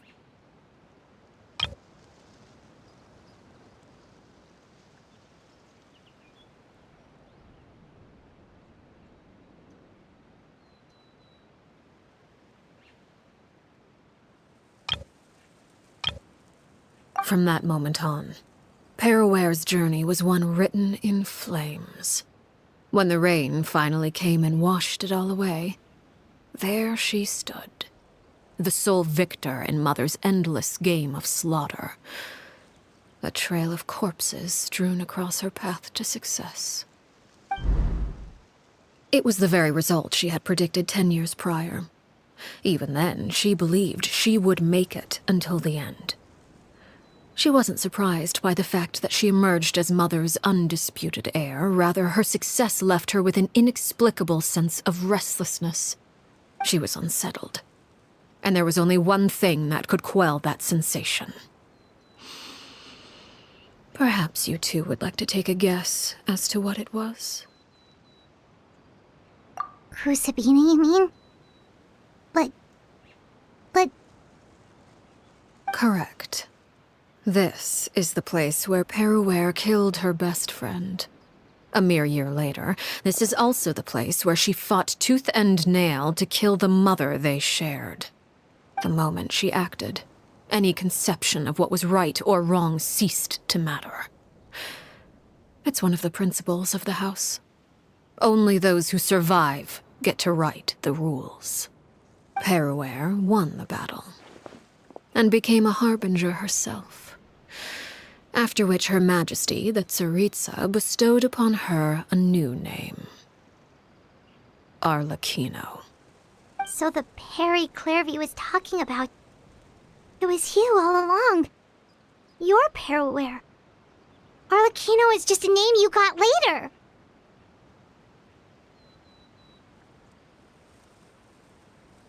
I left that name behind long ago. I must say, hearing it now does bring back memories. After I defeated Crucibina, the moniker of Mother died with her. I chose to forego the title she called herself, and even chose to give up my own name. I rebuilt the House of the Hearth under a new identity. Not only as ARLECCHINO, but as father. And that is where the story ends. Yeah. Based on what you just told us, Clairvy wasn't a little kid when she was killed. So the Clairvy we met... Was she really a spirit at all? I suppose you could call her an illusion born of flame. Her existence is like ashes to a fire. Something left over in the wake of blaze and ruin. You see, a certain power runs through my veins. It's not unlike a curse. My flames leave behind shadows of anything they consume. Of course, the chances of those shadows morphing into a sentient entity are exceedingly slim. Clairvy is a very special case. Clairvy died when she was 16 years old, but what emerged from the flames was her 6-year-old self. Her appearance wasn't the only thing affected. Most of her memories were lost to the blaze as well. Memory is a mysterious thing indeed. Losing a portion of your memories will alter your sense of self. Lose 10 years' worth, however, and it would be like living in the past. Like returning to a version of yourself that never grew up. No wonder Paimon got such a weird feeling when we were talking to her.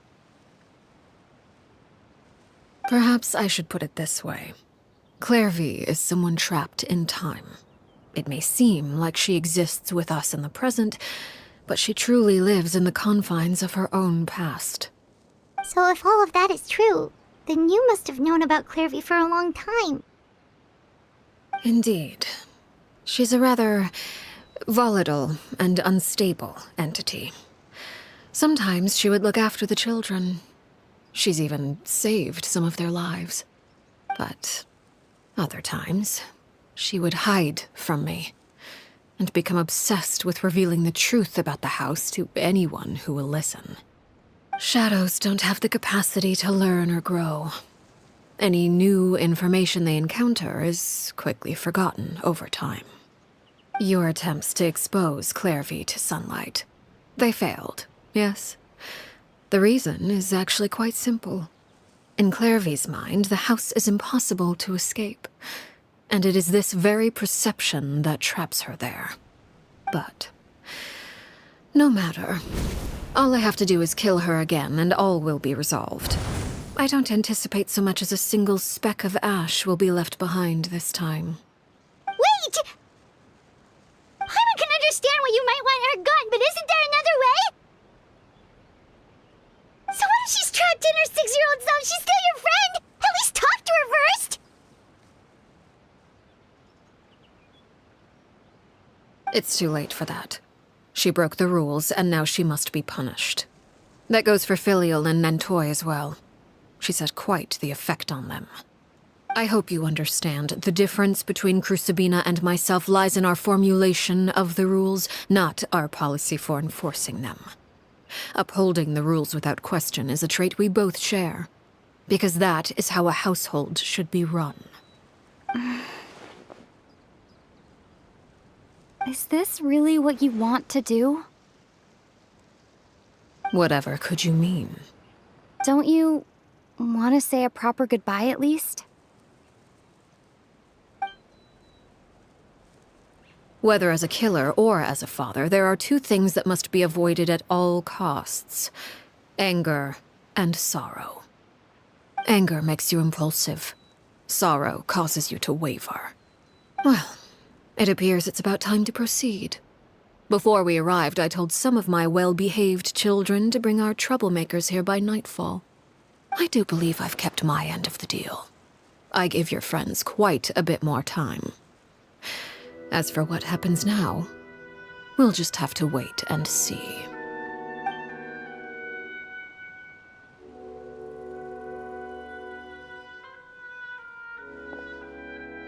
Here they are, Father. You gonna execute him? Seeing something like that would actually be a first for me. Lenny!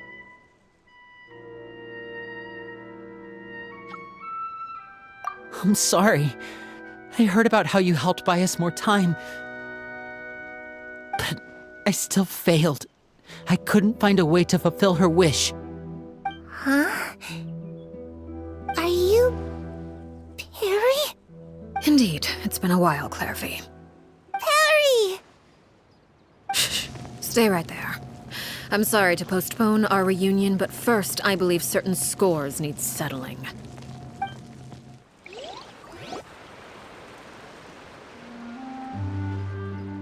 Father, let me explain. Out of my way. Father! You chose to conceal a threat to the house. And for that, you must be punished. Overall, however, I suppose your wrongdoing is hardly the most egregious of the bunch, so I'll deal with your punishments later. As for right now, the more pressing concerns are the traitors among us. By traitors? Do you mean us? Father, let me explain. We didn't mean to... Fultz, why don't you share what you heard?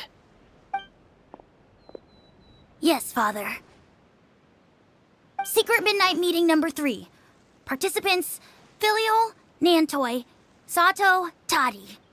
Nantoy clearly said, "If only Father wasn't the one who took us in."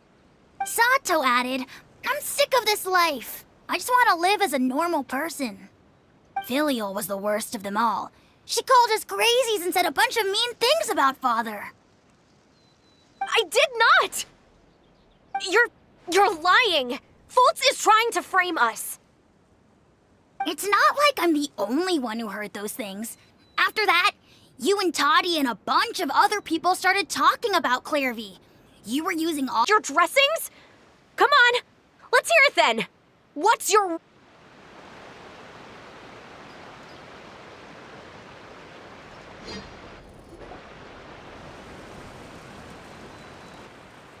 Father, let me Out of my way.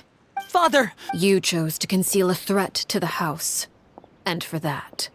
Overall, however, By traitors? Father, let me explain. We didn't mean to. Fultz.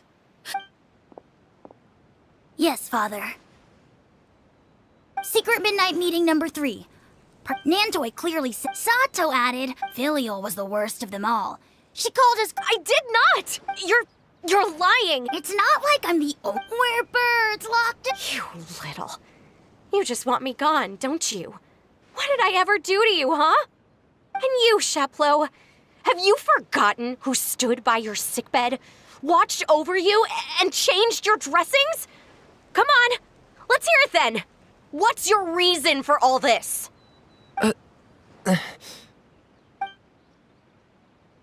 You're wrong, Filial.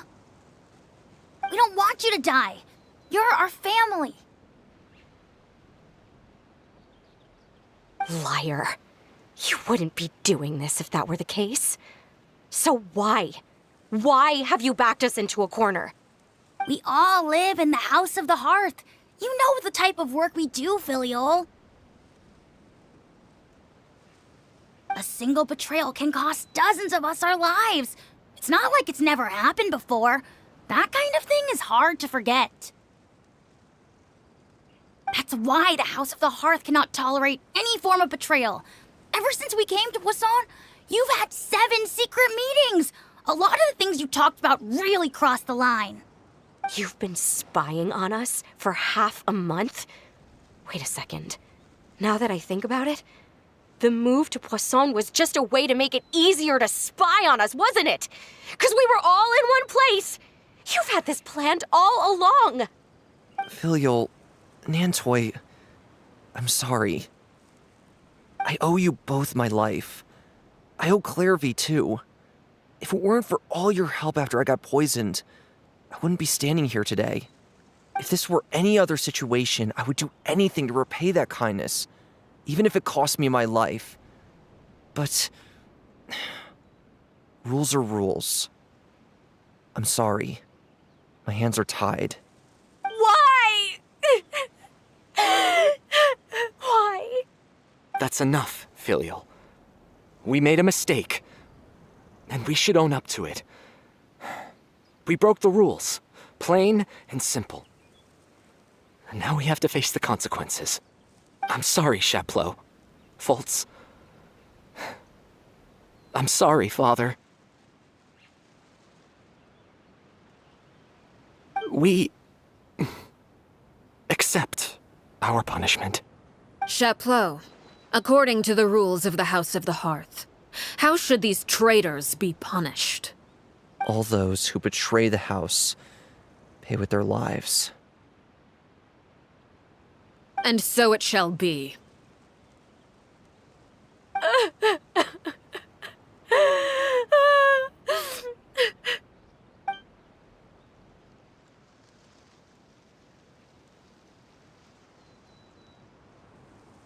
Father, please wait! Something you want to say, Linny? Please reconsider, Father. What Filial and the others did, does it really count as betrayal?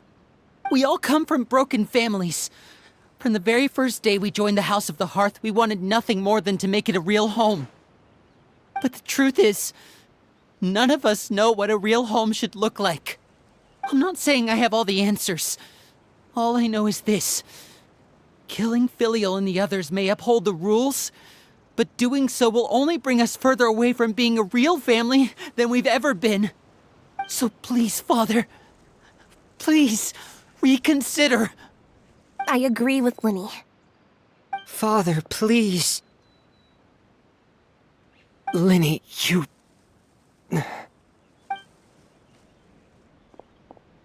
I also agree with Linny.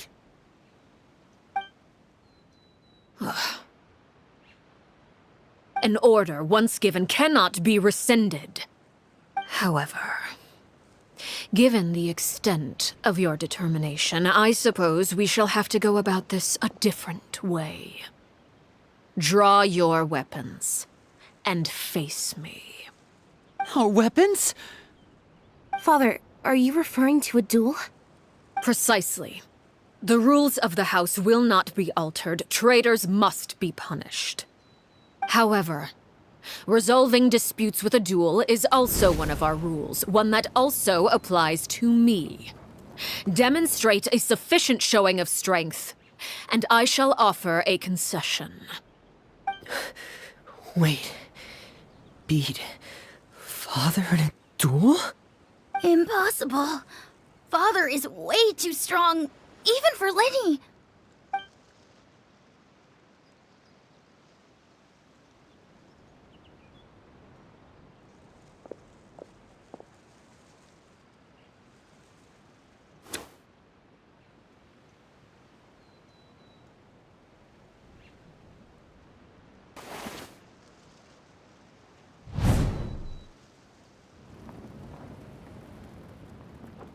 Did you hear that, Traveler?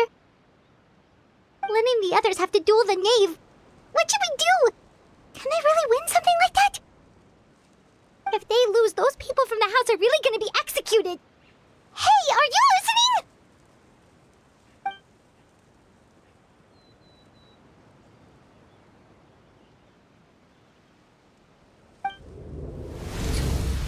Don't you want to say a proper goodbye at least?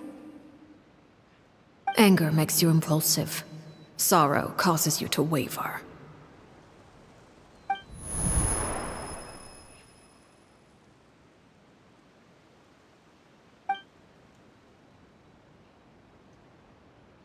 Oh. Looking at that expression on her face, she seems really serious about this. Guess that means there's no chance she's throwing the duel on purpose, huh?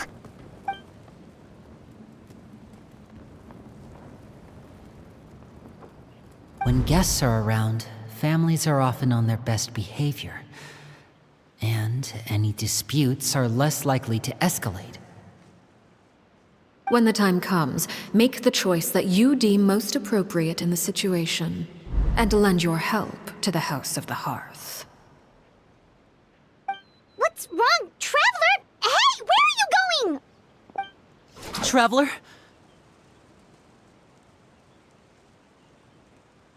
You're asking to join the duel against the knave? I'll allow it. We do have a ready-made dueling ring at our disposal, after all. All I would advise is this. Keep a firm grasp on your weapon, and give it your all. Any less, and you may just lose your life.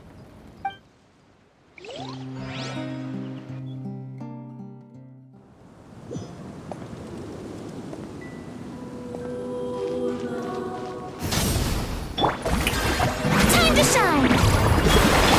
Hey! Make yourselves at home! It's Shine my down. turn now. Wrath from the sky! Darkness, destruction shall rise. Have a taste of purgatory.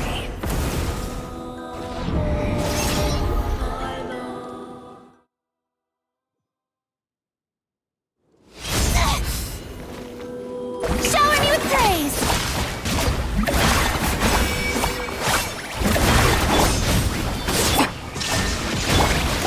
This way, Turtle. Grow, grow, grow! Light up the blazing sun! The countdown has begun.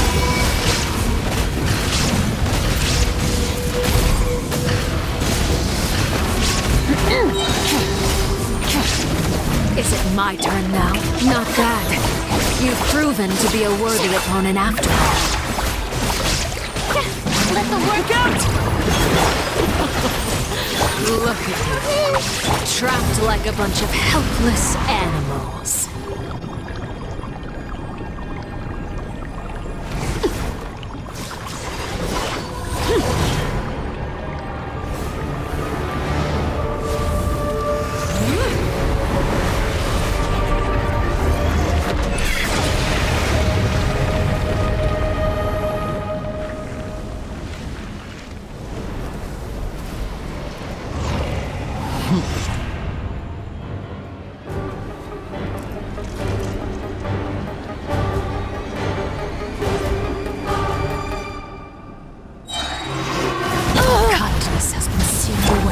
Genshin shattered! My blade is all that remains. The Temple of Wisdom!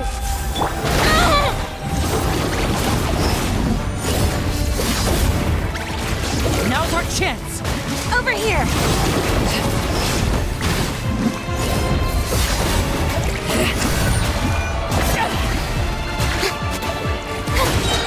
Let my name echo in song!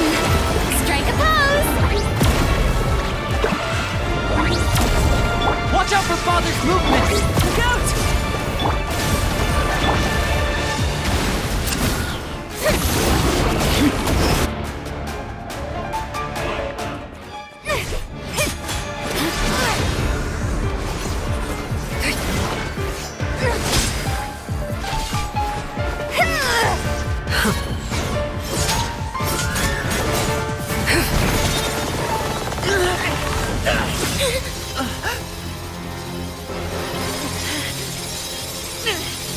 You should know better than to crowd in one place.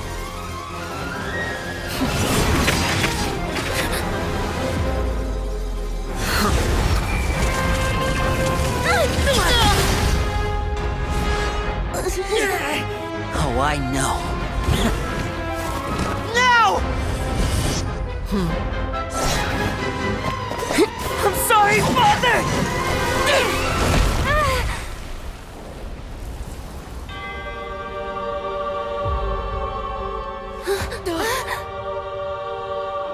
Sorry for what? This pitiful excuse for an attack.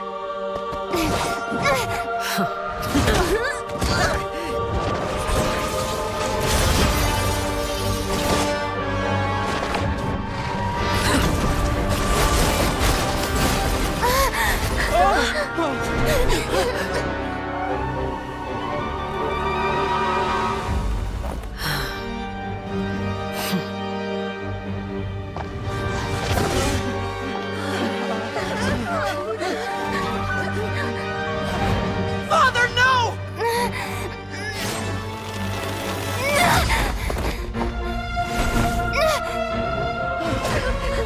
Made it out, did you? You're stronger than I expected.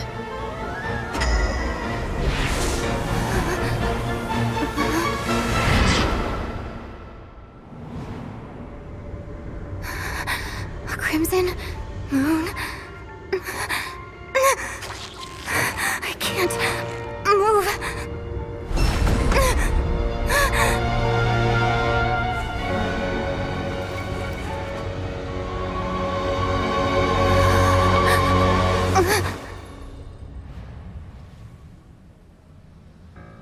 Still, not strong enough to beat me.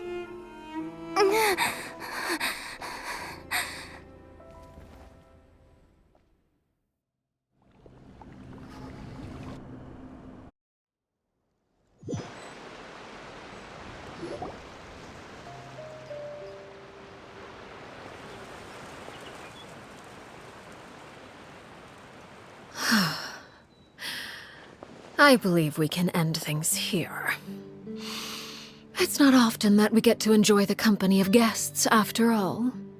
We wouldn't want things to get too out of hand. Brother, are you alright? Lenny! Given that I am the victor of this duel, as agreed, the punishment stands. No! I never thought things would end like this. However, everyone involved in the duel demonstrated a remarkable level of strength and determination. In light of this, I'm prepared to change the method of execution. Elwar, the bottled flames I gave you for safekeeping. Do you still have them? Yes? I wasn't sure what they were for, but I've kept them super safe. I didn't lose a single one. Wonderful. Then, in just a moment, I'll have you administer them. Bottled flames? Indeed. They're the product of a secret experiment. Under certain special circumstances, flames can be extracted from my person and preserved. Once ingested, searing pain will spread across every inch of your body. No harm will come to you physically, but your memories will be burned away. If you can withstand the pain.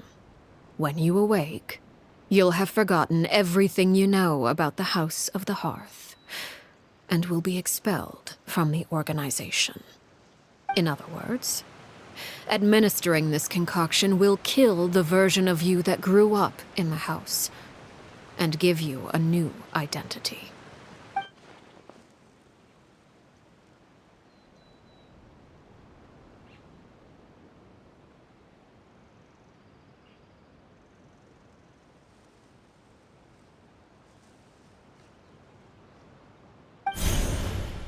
Memory is a mysterious thing indeed. Losing a portion of your memories will alter your sense of self.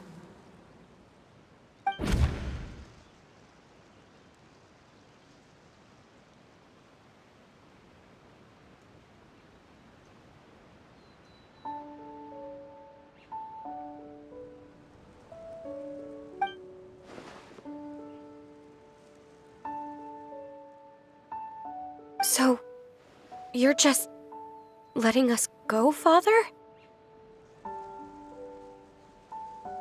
You misunderstand. Memories are extremely important. Once consumed by flame, the version of you standing before me will die, and our secrets will die with you.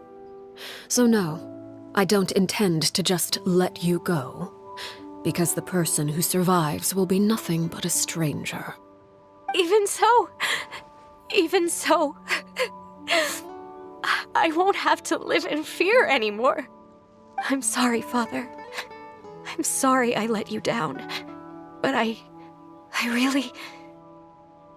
Don't cry, Filial. You haven't left the house yet, so there are still rules to be followed, yes? Remember what I taught you. Anger makes you impulsive, sorrow causes you to waver. Don't let yourself be controlled by your emotions.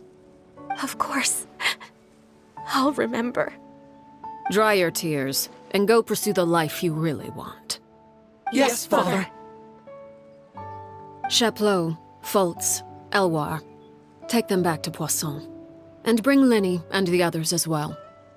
I prepared 3 extra vials of bottled flames. As for whether to take them, the choice is yours. Goodbye, children. The next time we meet, I will no longer be your father. Thank you for all you've done for the house. I hope you have bright futures ahead of you.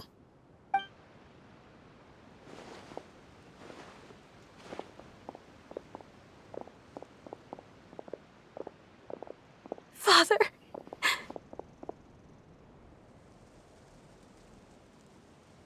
Let's go.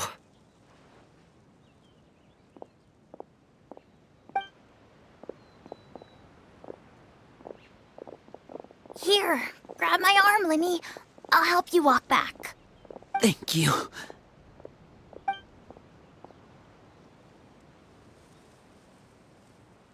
Clairvy.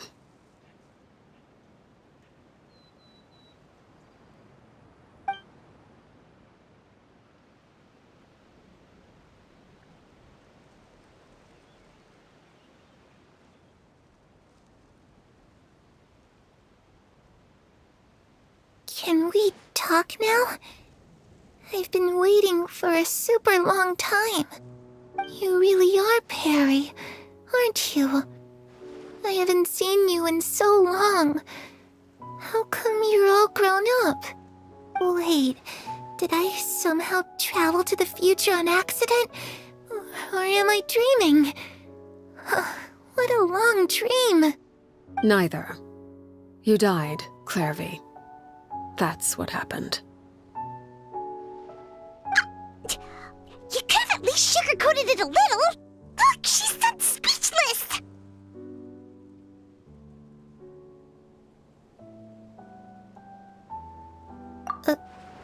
Oh. Okay then. Huh? That's it? You accepted it just like that? Yep. If that's what Perry says happened, then I believe her. Perry wouldn't lie to me. Plus, I don't really need to know why I'm like this.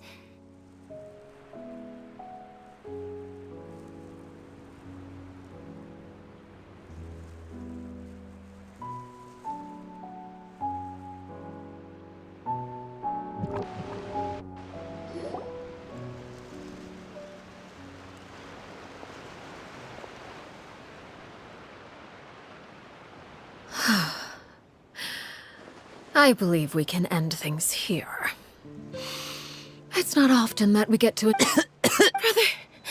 Lenny! Given that I am the victor of this duel, as a No! I never thought things would end like this. However, everyone involved in the duel demonstrated a remarkable level of strength and determination. In light of this, I'm prepared to change the method of execution. Elwar, the bottled flames I gave you for safekeeping. Do you still have them? Yes? I wasn't sure what they were for, but I've kept them super safe. I didn't lose a single one. Wonderful. Then, in just a moment, I'll have you administer them. Bottled flames? Indeed. They're the product of a secret experiment. Under certain special circumstances, flames can be extracted from my person and preserved. Once ingested, searing pain will spread across every inch of your body. No harm will come to you physically, but your memories will be burned away. If you can withstand the pain. When you awake, you'll have forgotten everything you know about the House of the Hearth, and will be expelled from the organization. In other words, administering this concoction will kill the version of you that grew up in the house, and give you a new identity.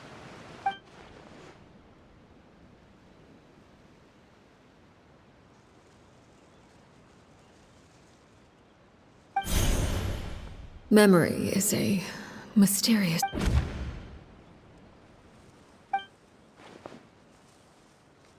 So, you're just... You misunderstand. Memories are extremely important. Once consumed by flame, the version of you standing before me will die. Even so, I'm sorry, Father. I'm sorry I let you down. But I really... Don't cry. You haven't left the house yet, so there are still rules to be followed, yes. Remember what I taught you.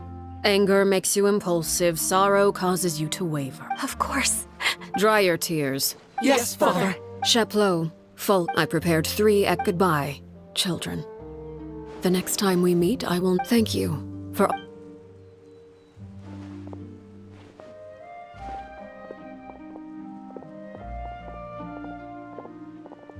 Father. Let's go.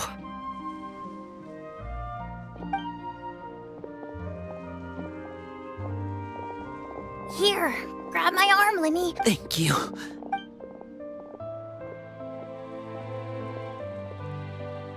Clairvy.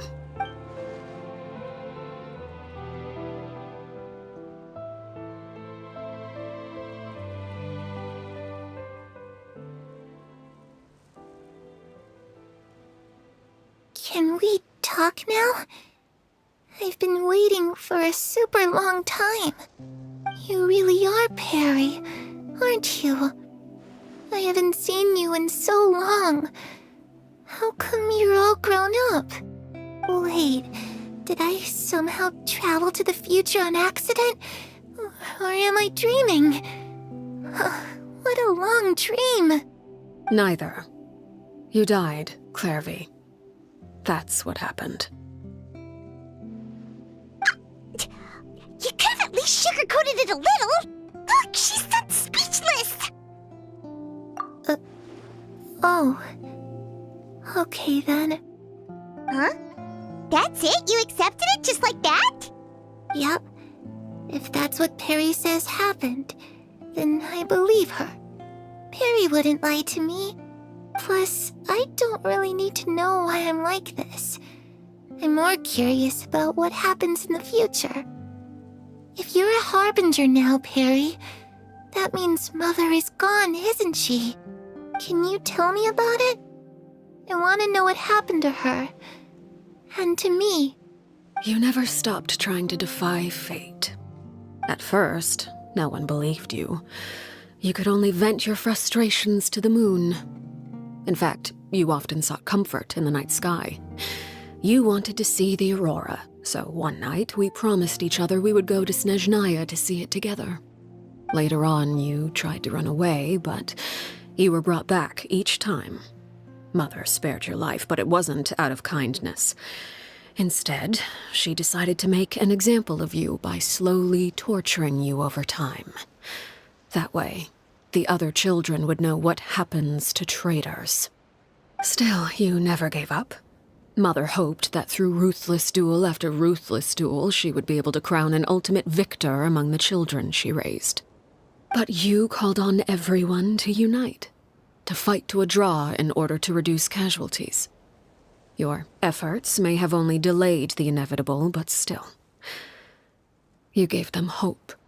You tried everything you could think of, but every attempt ended in failure. Still, you never turned your sword on Crucibina, and you never turned it on me. On that gloomy day, you told me, "For the last 16 years of my life, I've done everything I can to fight for freedom. But now, I realize that the only freedom I truly possess is the freedom to choose to die." I never imagined I would say something like that. I must have been feeling really worn down. But somehow, I still think I understand. According to Mother's plan, only one of us was going to make it until the end. And I always hoped that person would be you. If I could do it all over again, I still don't think I would make a different choice. Even when I first met you, I knew you'd be able to do what I couldn't. Is that so? Even now, I'm not sure I truly understand what kind of freedom you were trying to pursue. But as the head of the House of the Hearth and as the children's father, I've tried to give them the most basic of freedoms. The freedom to choose their own fate. It's something I discussed with the Iudex of Fontaine. The children who want to leave the house will have their memories wiped clean of all secrets pertaining to the organization. In return, they will be allowed to live a normal life in Fontaine without being prosecuted for their past. Of course, I won't simply hand freedom to them on a silver platter. They have to fight for it and prove themselves worthy of it. Only freedom that is earned has true value. That's more than enough. That's exactly the kind of life I was fighting for. You know, Perry, I think you're a pretty amazing king, and a really great father, too. I'm really happy that you're the one who took over the house. I guess I do have one regret, though. I still haven't seen the outside world.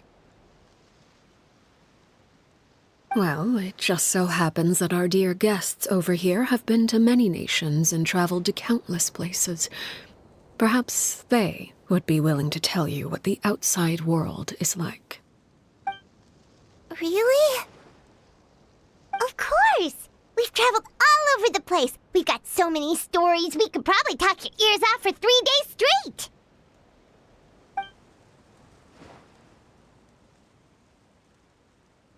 You know, I used to dream of being a bard. Playing the lute while singing into the winds of freedom. Even if there was no one there to listen, I would have continued to sing no matter what. Ah, that's where Mora comes from. I never knew that before. If I had some Mora, I would buy 3 new dresses. One for me, one for Perry, and one for Mother. It's just too bad Perry doesn't like wearing dresses. And Mother, well, she probably wouldn't accept something like that either. I guess I'd just have to keep them all for me then. I could wear a different one every day.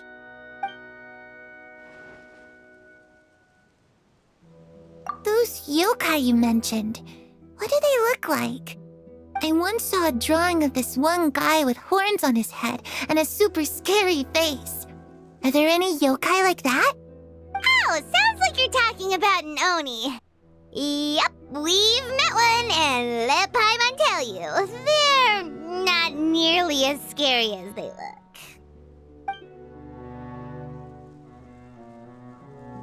I was always too afraid to skip Mother's fighting lessons. But at the academia, I bet you could do all sorts of secret things in class. Things that have nothing to do with studying. I'm just kidding. Being able to study whatever you want without having to fear for your life actually sounds pretty great.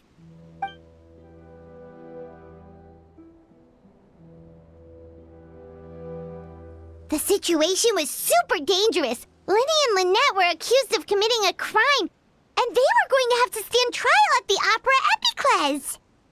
Oh no, that must have been hard for all of you. What happened next? Don't worry, we were able to turn the situation around super quickly, all thanks to Detective Paimon, of course. How'd you do that? Come on, tell me. Okay, so it was like this. After the failed magic show, we rushed to the scene and...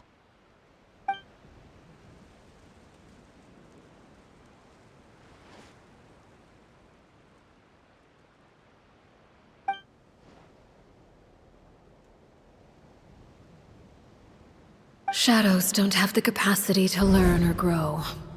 Any new information they encounter is quickly forgotten over time.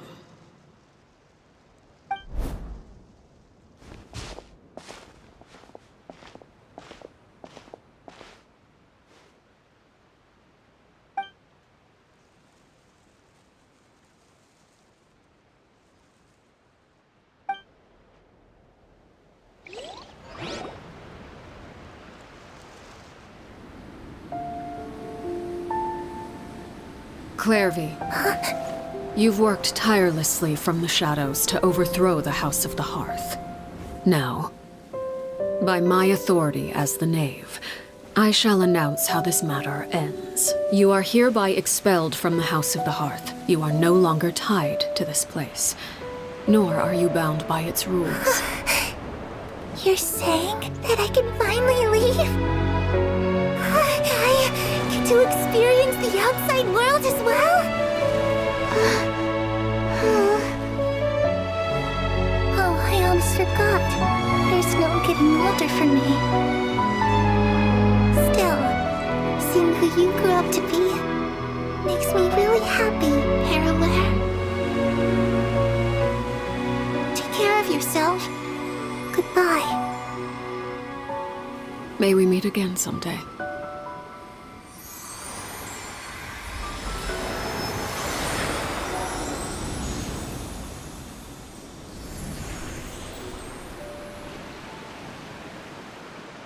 Clairvy. She left so soon. Paimon didn't even get to finish her story.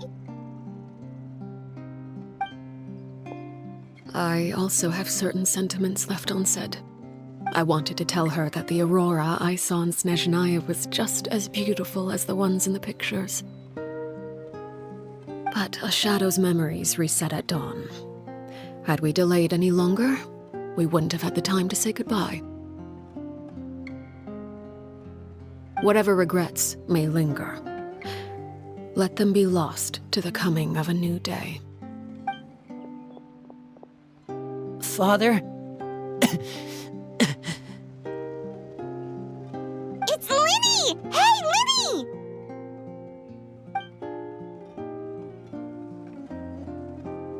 What is he doing back here? Let's go check it out.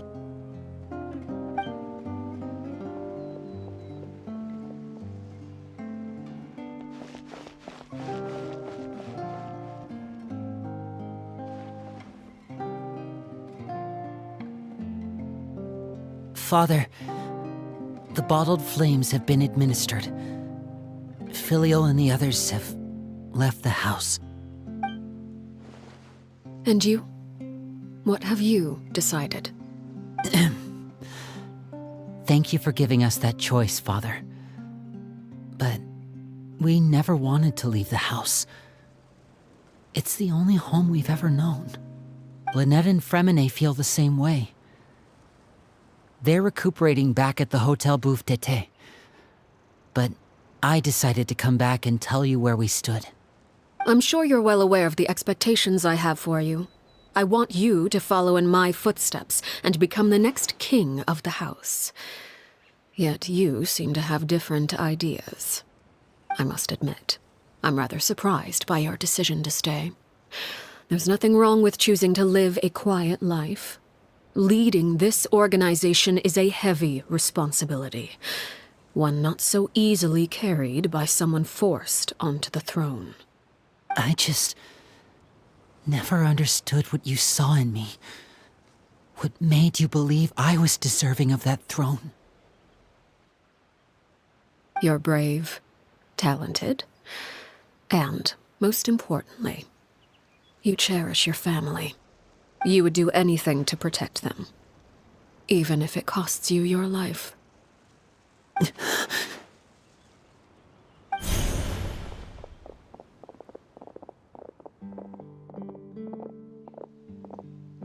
Speaking up back there was so brave of you, Linny. It's all thanks to you that we were able to convince Father to back down. You're a hero, Linny. Hero. Father is the real hero. Had Father gone all out during the duel, there's no way I would have walked away with my life. She must have had it all planned from the beginning, from the very moment she suggested a duel. I'm not deserving of that title. I'm not strong enough or smart enough. You're wrong. In my opinion, all you need to be deserving of the throne is conviction and the necessary strength to act on it. We may have different ideas of what it means to be a family, but you can hardly be said to lack conviction. What you truly lack is strength. For someone of your talent, though, that's something that will come with time. Even without that strength, you still chose to face me in a duel, even though the odds were stacked against you. That capacity to honor your convictions is what I truly see in you. Father. No one knows what the future holds, what tragedy or triumph may be in store. Being at the head of this organization requires the strength of will to face whatever comes. Caution will only hold you back. If reaching a certain standard were required to go after what you want, I would never have succeeded in killing my predecessor. Back then, there was still a considerable gap between our abilities. Strength may decide the ultimate victor, but those who let a lack of strength dictate their decisions or undermine their convictions will never be worthy of the throne. I understand, Father. Thank you. Children must grow up to surpass their parents. Only then can a family continue to flourish. The road ahead is not an easy one, so I'll ask you one last time. Are you certain you want to stay? You've done so much for me, Father, and that kindness must be repaid. Plus, with Project Stuja at hand, there are many dangers ahead, and I, for one, don't intend to back down. Protecting my family at all costs. That's my conviction. Then you're welcome to stay. As for Project Stuja, you need not be too concerned. If those cowardly businessmen and heartless dignitaries try to take us down, I'm prepared to teach them a lesson. Having members who longed for the light was our organization's last weakness. With those members no longer among our ranks, the House of the Hearth is like a spider hiding in the shadows. We need only wait for our prey to come to us. At present, our imperative is to use their plan to our advantage. In doing so, a crimson moon shall rise amid the frigid blizzards of winter. No demonstration of loyalty shall go unrewarded, and no sacrifice shall be in vain. As for the two of you, whether we meet again as friend or foe, I'll remember the camaraderie we shared in this moment. No matter how arduous the journey ahead, I hope we both reach our desired destination.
Rise with the sun!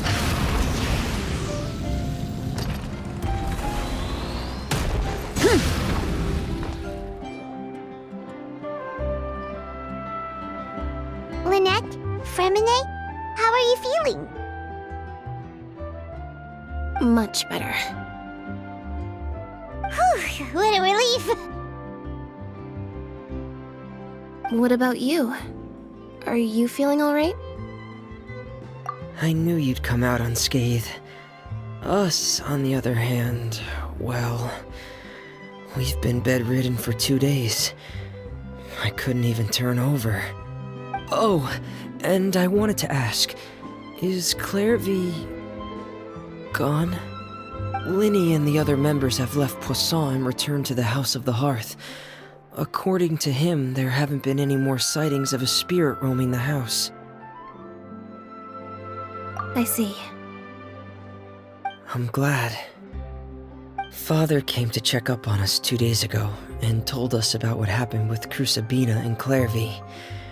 Actually, I've met Crucibina before.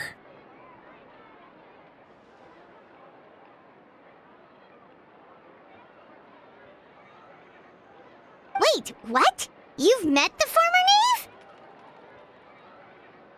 Crucibina died a year after Clairvy. It was during the year between their deaths that I joined the House of the Hearth. Crucibina had an extremely cruel and radical way of doing things. While she was alive, the atmosphere in the house was suffocating. When I joined, though, the experiment she valued so much had already come to an end, and all the people involved, dead and injured alike, were gone. Crucibina never talked about the past with us newcomers. A couple of months after I joined, Father killed Crucibina and burned all her files. With that, the names of all the people subjected to her experiments, Clairvy included, were lost to the flames, along with the painful memories they represented. Father took in Lenny and me a couple months after that, but she never mentioned anything about Crucibina or Clairvy. It really seems like something she was planning to keep to herself. The last time you talked to her, did she mention why she kept it a secret for so long? She said she didn't want us to be affected by the darkness of the past. She was worried we'd develop a false sense of gratitude towards her if we knew about it. The foundation of a family should be free of any corrupting influence. Whatever happened in the past, it has nothing to do with who we are now. And that's what Father told us in the end. But I still thanked her for everything. It was only after hearing about what Crucibina did that I finally realized how insignificant our lives could have been. The members of the house meant nothing to her. To say that she valued them in any way, even just as a tool, would probably be giving her too much credit.